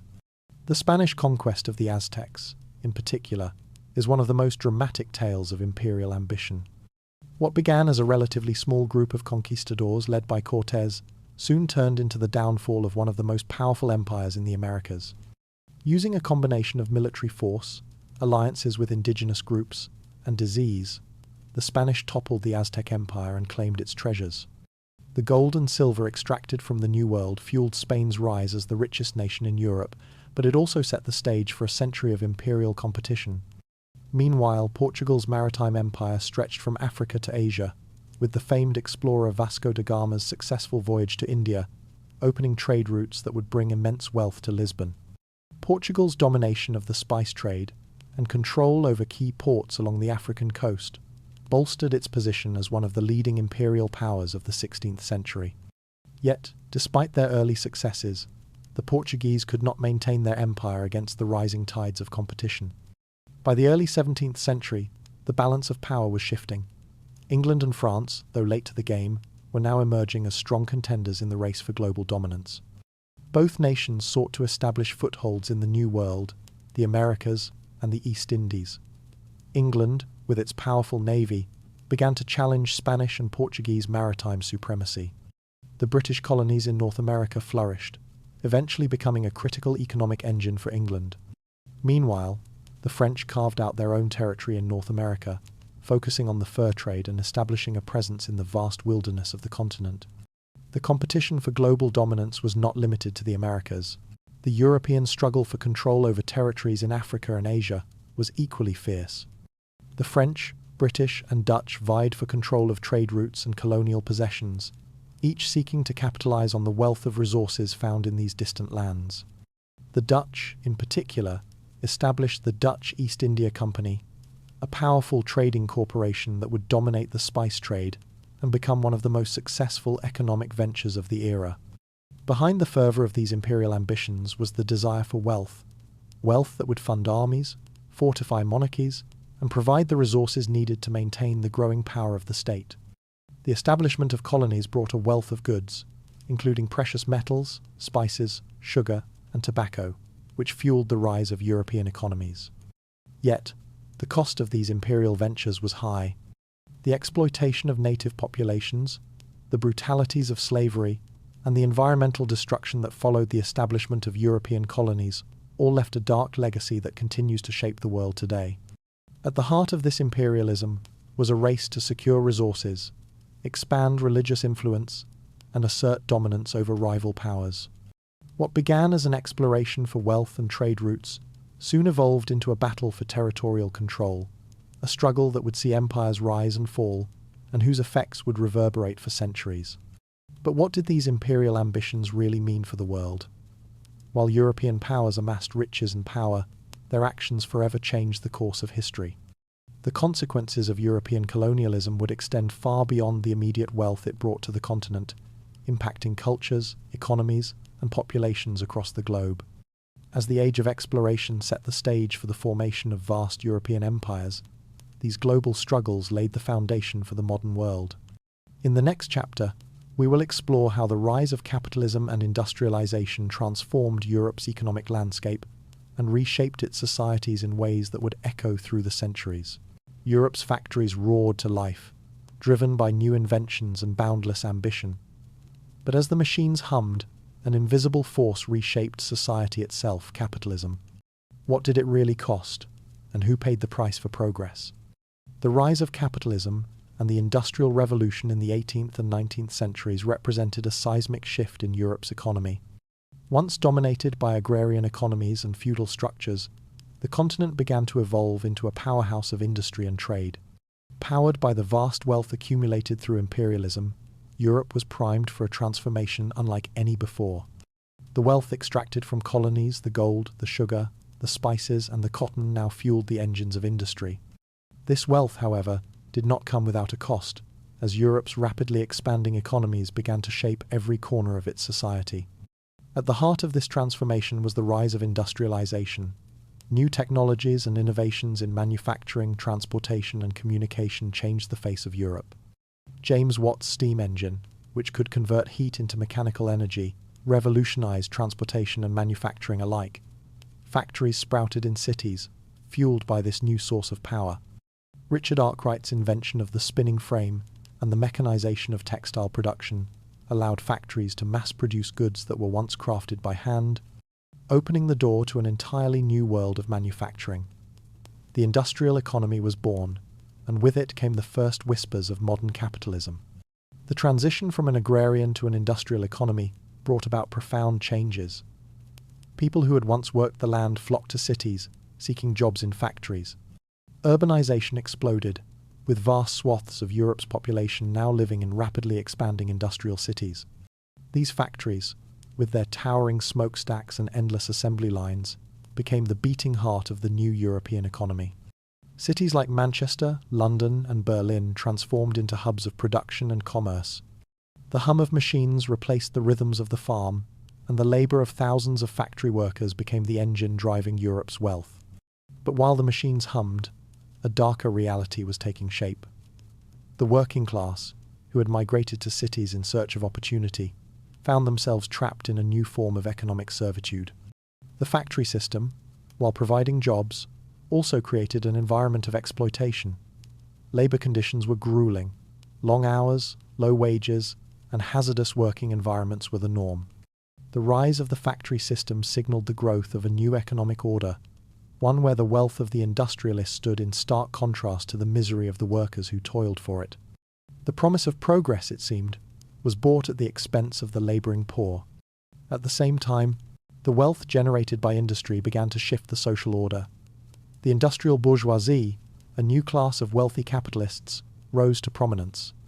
These men and women, owners of factories and industries, wielded enormous influence over Europe's economy and politics. The old feudal aristocracy, with its land and titles, began to lose its grip as the industrialists and bankers, armed with the power of capital, became the new ruling class. They built vast fortunes, funded colonial ventures, and shaped the very structure of European society. The rise of capitalism, driven by industrialization, allowed these new elites to extend their influence beyond the factory floor, creating a class of wealthy families whose fortunes were tied not to the land, but to the machines. Yet, even as industrialization fueled Europe's economy, it brought with it stark inequalities. The gap between the rich and poor widened, and the working class, though essential to the industrial engine, found themselves increasingly marginalized. The social upheaval created by the rise of factories led to a series of labor movements, as workers sought better conditions, higher wages, and the right to form unions. Figures like Karl Marx, who would go on to develop his theory of communism, analyzed the inequalities of the industrial system, arguing that capitalism exploited workers for the benefit of the few.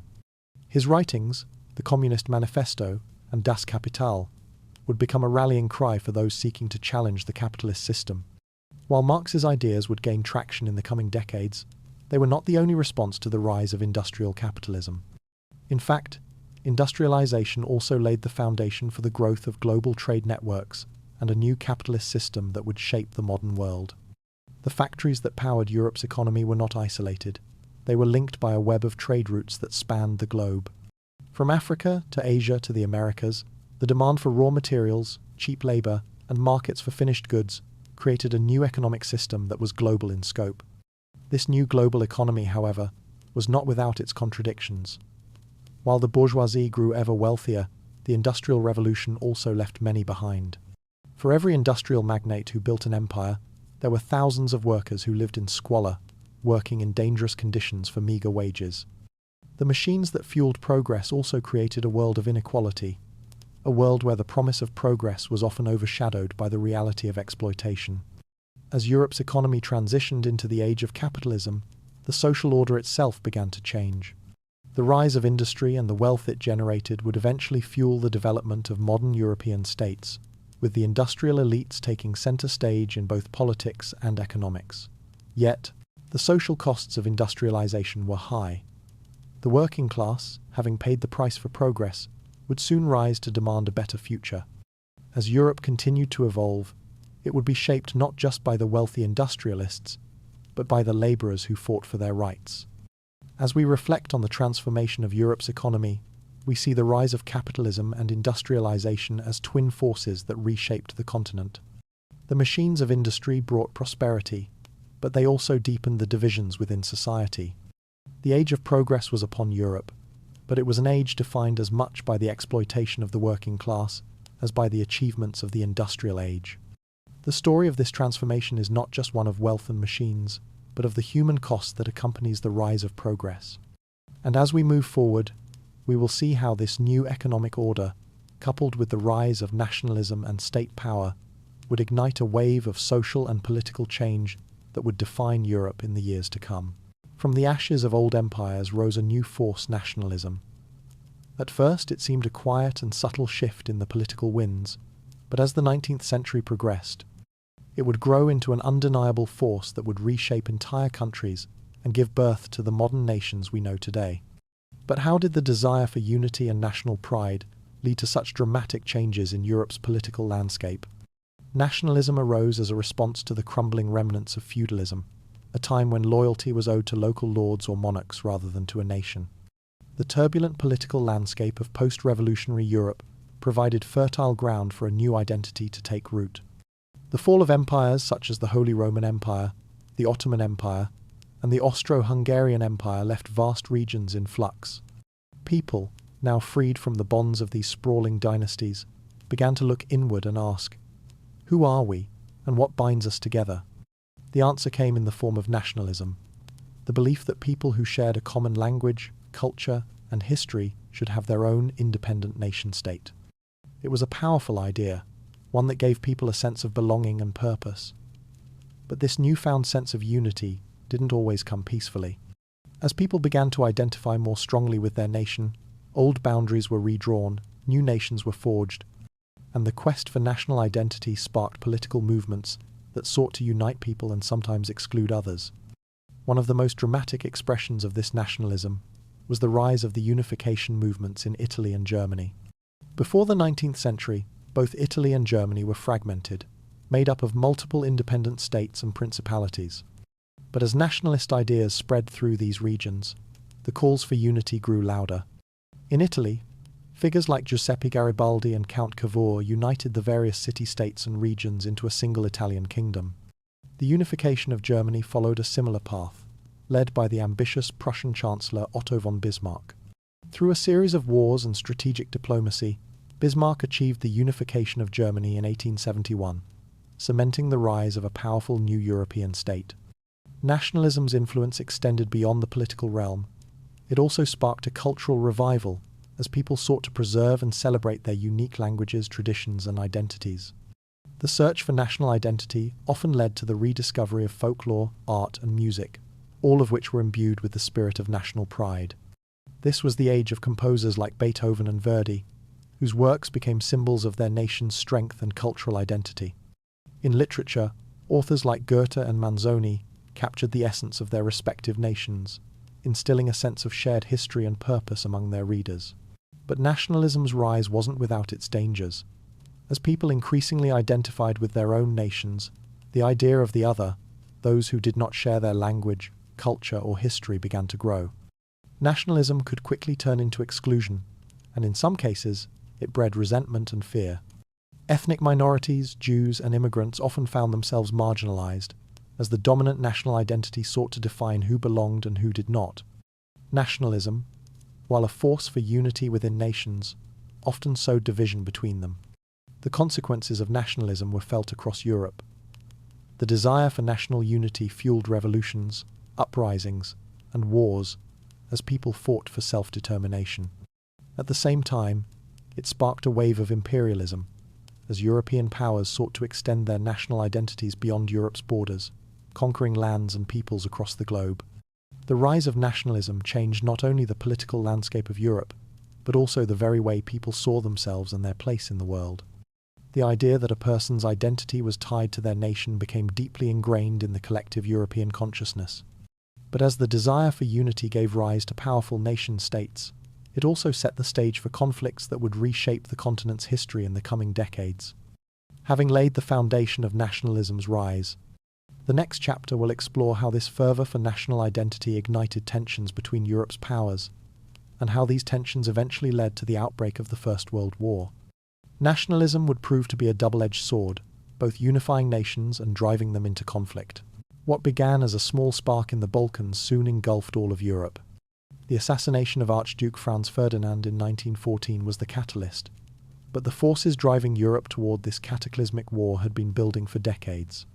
The tensions were far deeper than any single event. Imperialism, nationalism, militarism, and an intricate web of political alliances had created a powder keg, just waiting for the right spark. But what were the hidden forces that led Europe to the brink of disaster, and what made war almost inevitable? By the early 20th century, Europe was a continent fraught with rivalries. The balance of power, once carefully maintained by diplomatic means, was rapidly shifting. The rise of nationalism, which had united countries like Italy and Germany, had also fostered an aggressive patriotism that now permeated the continent. Each European nation was determined to assert its dominance, not only within its borders but across the globe. Colonial empires stretched far and wide, and the competition for overseas territories intensified. But as empires expanded, so too did the resentments between them. In the midst of this, militarism had taken root as a key part of European politics.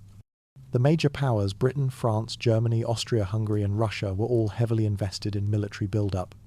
Armies grew larger, naval fleets expanded, and the industrialization of warfare led to the development of new and deadlier weapons.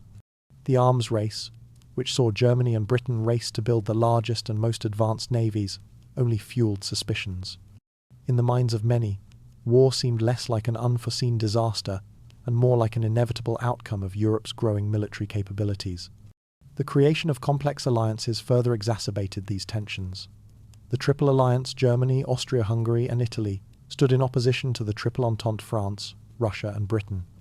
These alliances were intended to provide security, but they also locked countries into obligations that would drag them into conflict. Should one member of an alliance be attacked, the others were bound to come to its defense. What was meant to be a deterrent to war became a fuse that lit the powder keg. Nationalism, too, played a critical role. As countries like Germany and Italy rose to prominence, others, particularly in the Balkans, were left feeling marginalized. Nationalist movements in places like Serbia, fueled by the desire for independence from the Austro-Hungarian Empire, threatened the fragile peace in Europe. Serbia's support for Slavic nationalist groups in Austria-Hungary created direct friction with the empire, and tensions came to a head in 1914 with the assassination of Archduke Franz Ferdinand in Sarajevo. Though the assassination was the spark that ignited the war, the true causes lay in the simmering political and military dynamics of the time. Austria-Hungary, backed by Germany, used the assassination as a pretext to declare war on Serbia. In turn, Russia, which had its own interests in the Balkans, began to mobilize in defense of Serbia. Germany, in support of Austria-Hungary, declared war on Russia.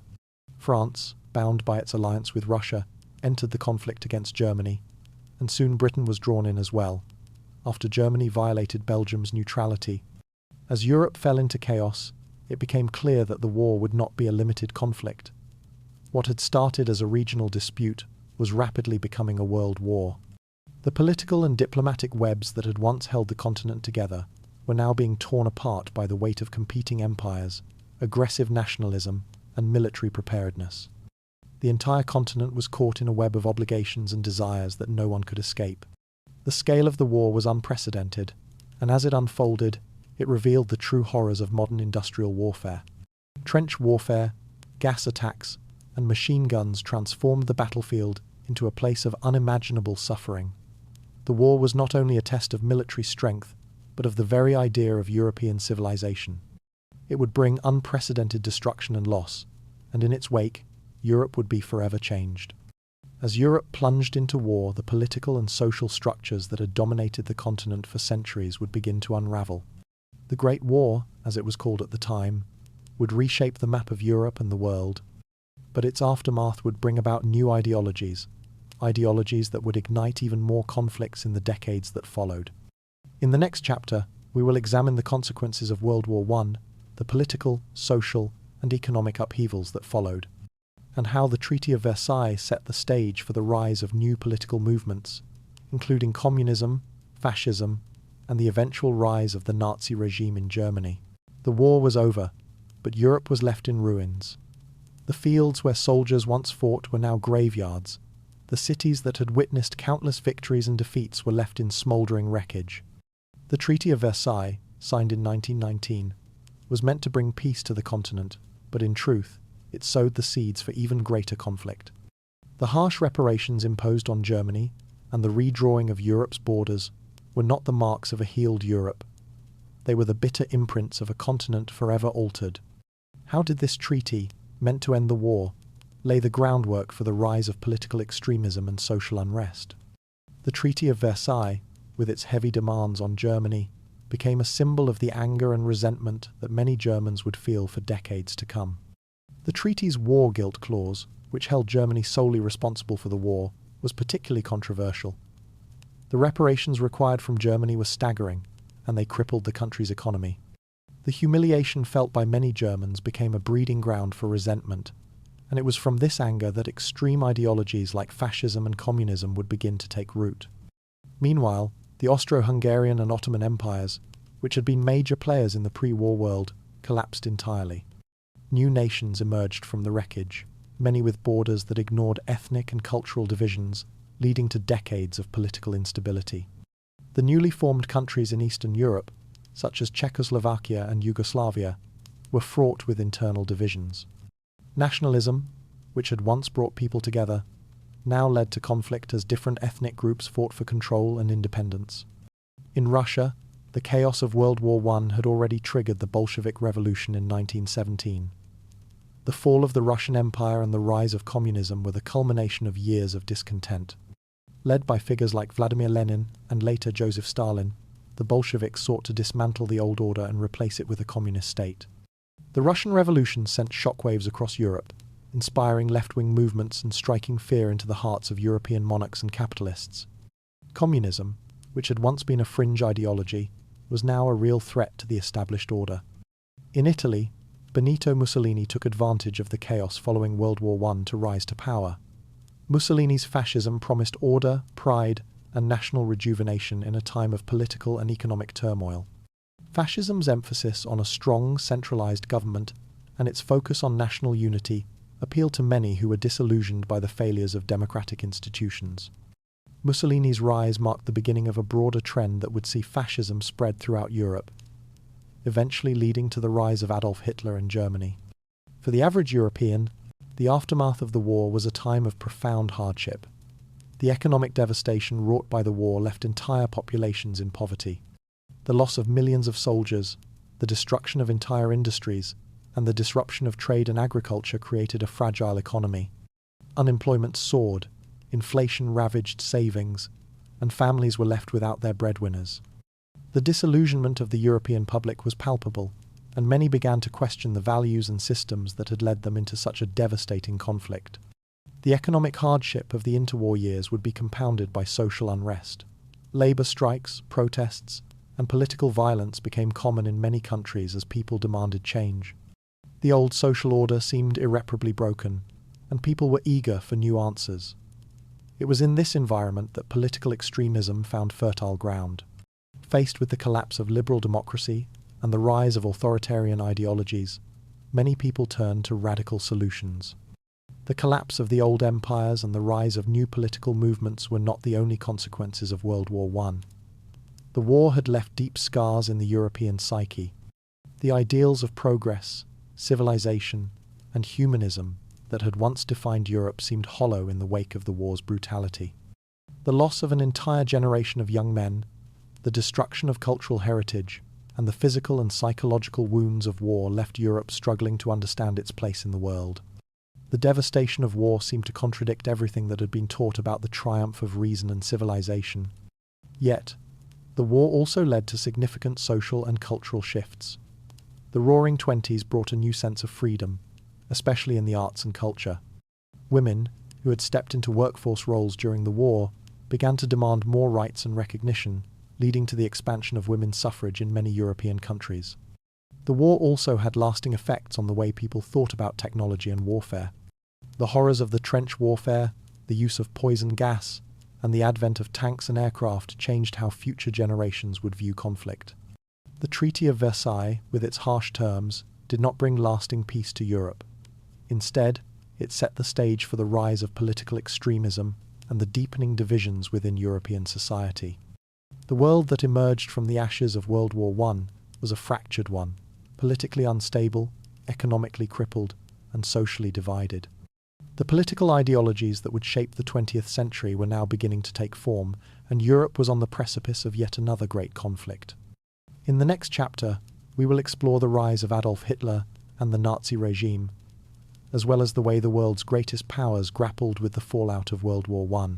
The interwar years were a time of profound change, where the seeds of World War II were sown in the fertile soil of political, economic, and social turmoil.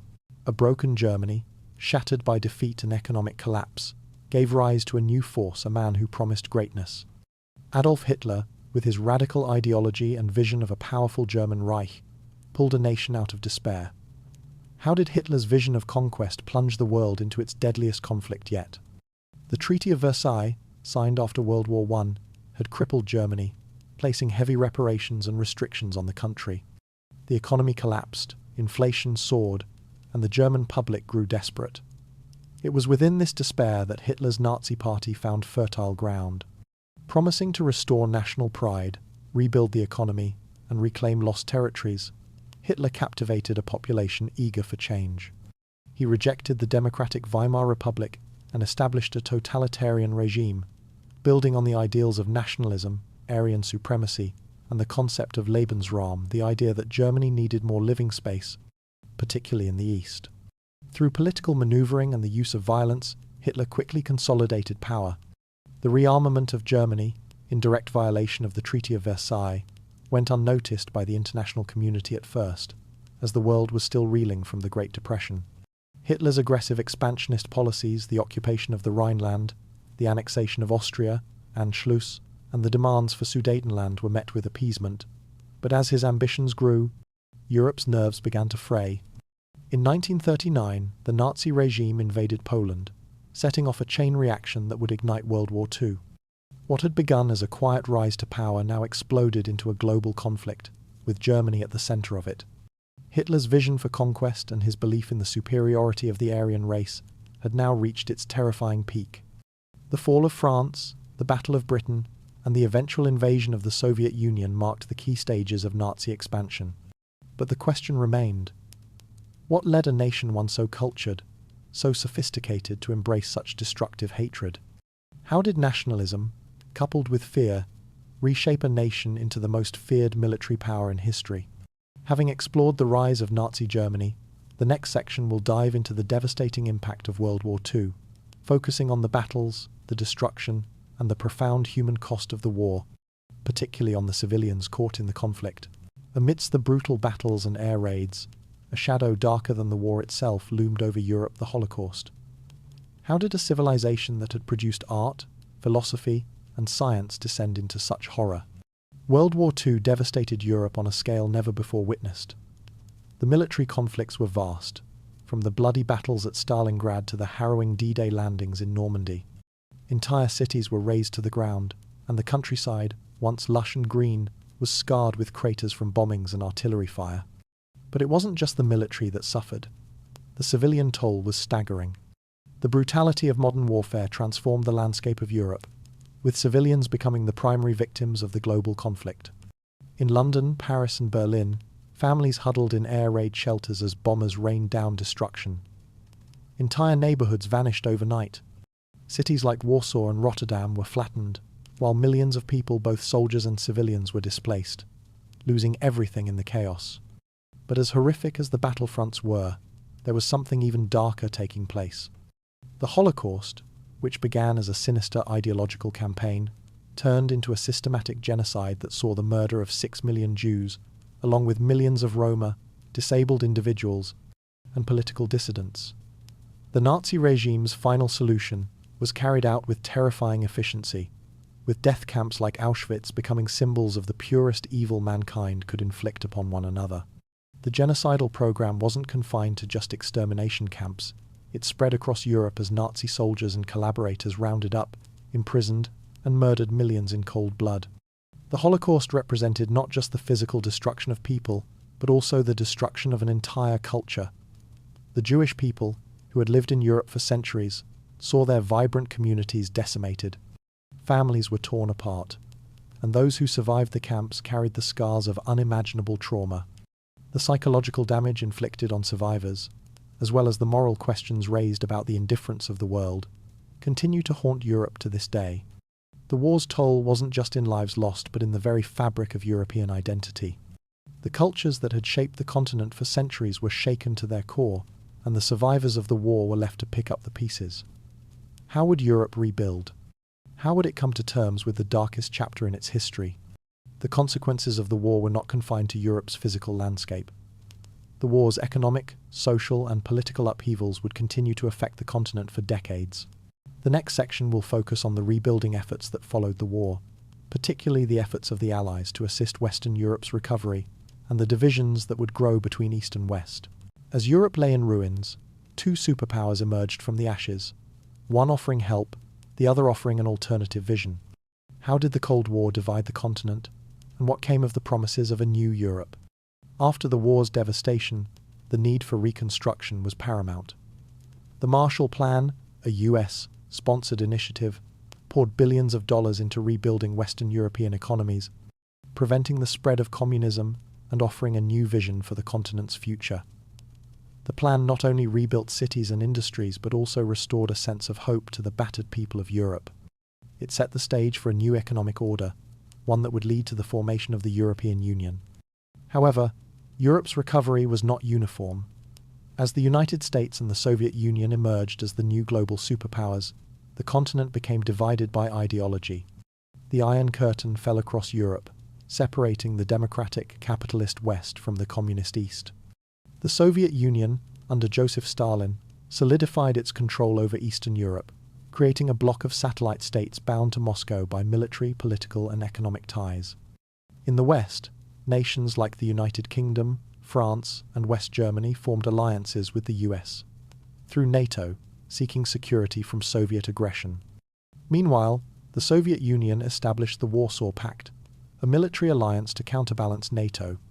These divisions were not just political, they were cultural, economic, and social, as Europe's ideological split deepened. The post-war period saw the rise of new political movements across Europe, particularly in the East. Communist governments were installed in Eastern Europe, and Soviet influence stretched across the continent. The Berlin Wall, a symbol of the Cold War, physically divided East and West, standing as a testament to the ideological chasm that had been created. The Iron Curtain had descended, and the European continent was now a battleground for the competing ideologies of communism and capitalism. The promise of a new Europe seemed distant for those living in the Eastern Bloc, where political repression and economic hardship were the norm. But in the West, the recovery was swift. The creation of the European Economic Community, EEC, the forerunner of the European Union, began the process of economic integration and political cooperation that would bring about a united, prosperous Europe in the decades to come. Europe had been shattered, but it would rise again, although it would be forever changed. The seeds of division planted during the Cold War would continue to affect Europe, but the eventual collapse of the Soviet Union would mark the end of one era and the beginning of another. As Europe teetered on the edge of nuclear annihilation, the superpowers engaged in a deadly game of brinkmanship. What were the hidden dangers of this Cold War, and could the world ever escape the shadow of the bomb? The Cold War wasn't just a battle of ideologies, it was a race for dominance in the most terrifying arena of all, the nuclear arms race. The United States and the Soviet Union, the two emerging superpowers in the post-World War II world, engaged in an arms race that would shape the global order for the next several decades. Both nations sought to build more advanced weapons, pushing the limits of nuclear technology, while the world watched in fear. By the late 1942, the US had already dropped atomic bombs on Japan, ending World War II.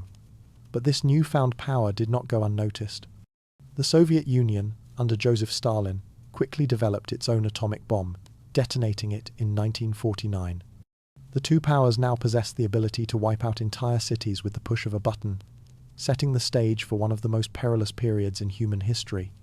The race to develop more powerful weapons, including hydrogen bombs and eventually intercontinental ballistic missiles, ICBMs, escalated the stakes.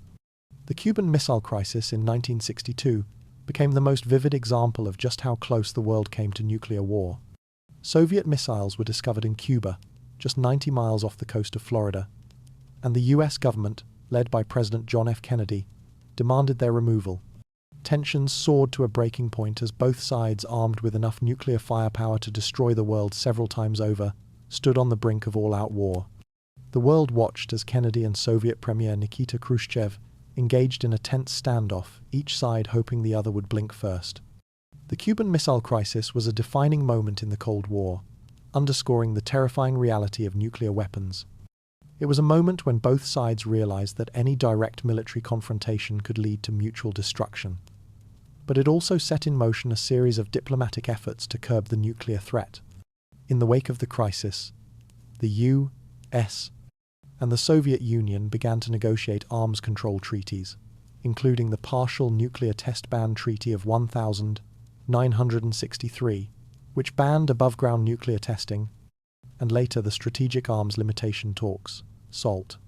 However, the arms race didn't end with these treaties. Instead, it became a game of one-upmanship, where both superpowers constantly sought to outdo each other in terms of weaponry. By the 1982, the Soviet Union had placed nuclear missiles in Eastern Europe, while the US responded by deploying Pershing missiles in Western Europe. The constant build-up of nuclear arms created a state of tension that defined the Cold War for decades. While the arms race consumed much of the focus, the psychological and cultural impact on Europe was profound. The constant fear of nuclear war permeated society, from the duck-and-cover drills in schools to the bomb shelters that were constructed across cities.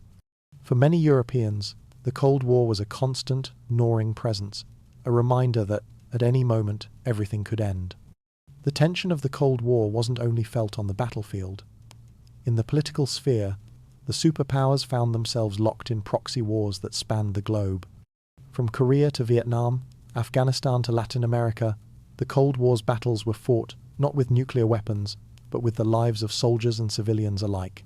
The US and the Soviet Union armed and funded opposing sides in various conflicts, each side hoping to spread its influence, using the threat of nuclear annihilation as leverage. Yet, amidst the chaos of the arms race, there were those who sought to end it. European nations, many of which lived under the constant threat of nuclear war, called for disarmament. The growing anti-nuclear movement in the West demanded that the arms race be brought to an end, that the terrifying cycle of escalation could be broken.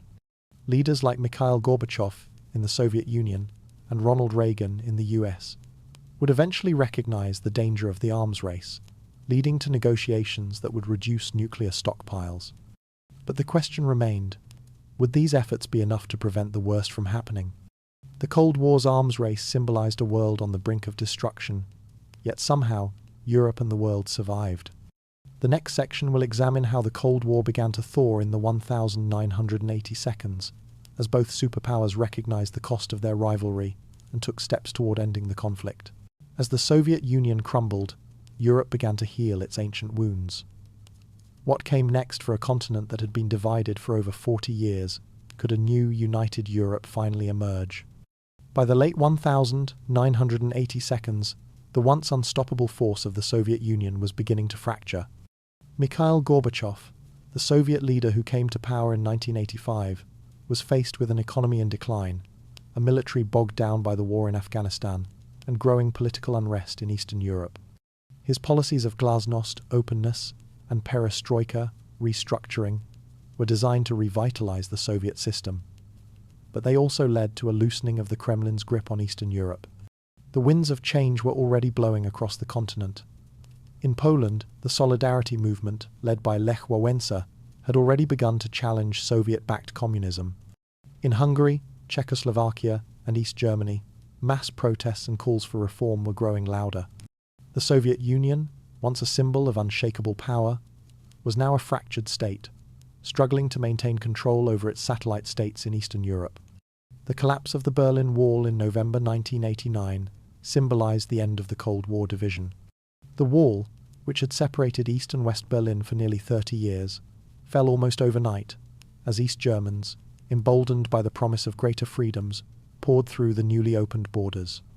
Within a year, Germany was reunified, and the entire landscape of Europe began to shift. East and West Germany were reunited into a single democratic nation, and the dream of a united Europe seemed more possible than ever. But the fall of the Berlin Wall did not simply end the Cold War. It set in motion a series of dramatic changes across Eastern Europe. Nations that had been under Soviet control for decades, Poland, Hungary, Romania, and the former Czechoslovakia, began to shed their communist governments and move toward democracy. The collapse of the Soviet Union itself was imminent. In 1991, the USSR formally dissolved, and 15 new independent republics emerged from its ashes. The end of the Soviet Union marked the end of an era of division, but it also presented new challenges. The countries of Eastern Europe, while free from Soviet control, faced economic hardship, political instability, and the challenges of transitioning from communism to democracy. Yet, the unification of Europe moved forward, as these countries sought to integrate into Western institutions like the European Union and NATO. The reunification of Germany, and the broader reunification of Europe, was not without its struggles. Former Soviet republics, now independent states, grappled with issues of identity, governance, and the legacy of Soviet rule. But the new world that emerged from the ashes of the Cold War was a world of possibilities, one where Europe could rebuild itself into a unified, democratic, and prosperous continent. As Europe faced the challenges of reunification, the next section will explore the formation of the European Union and its role in fostering economic and political unity among European nations.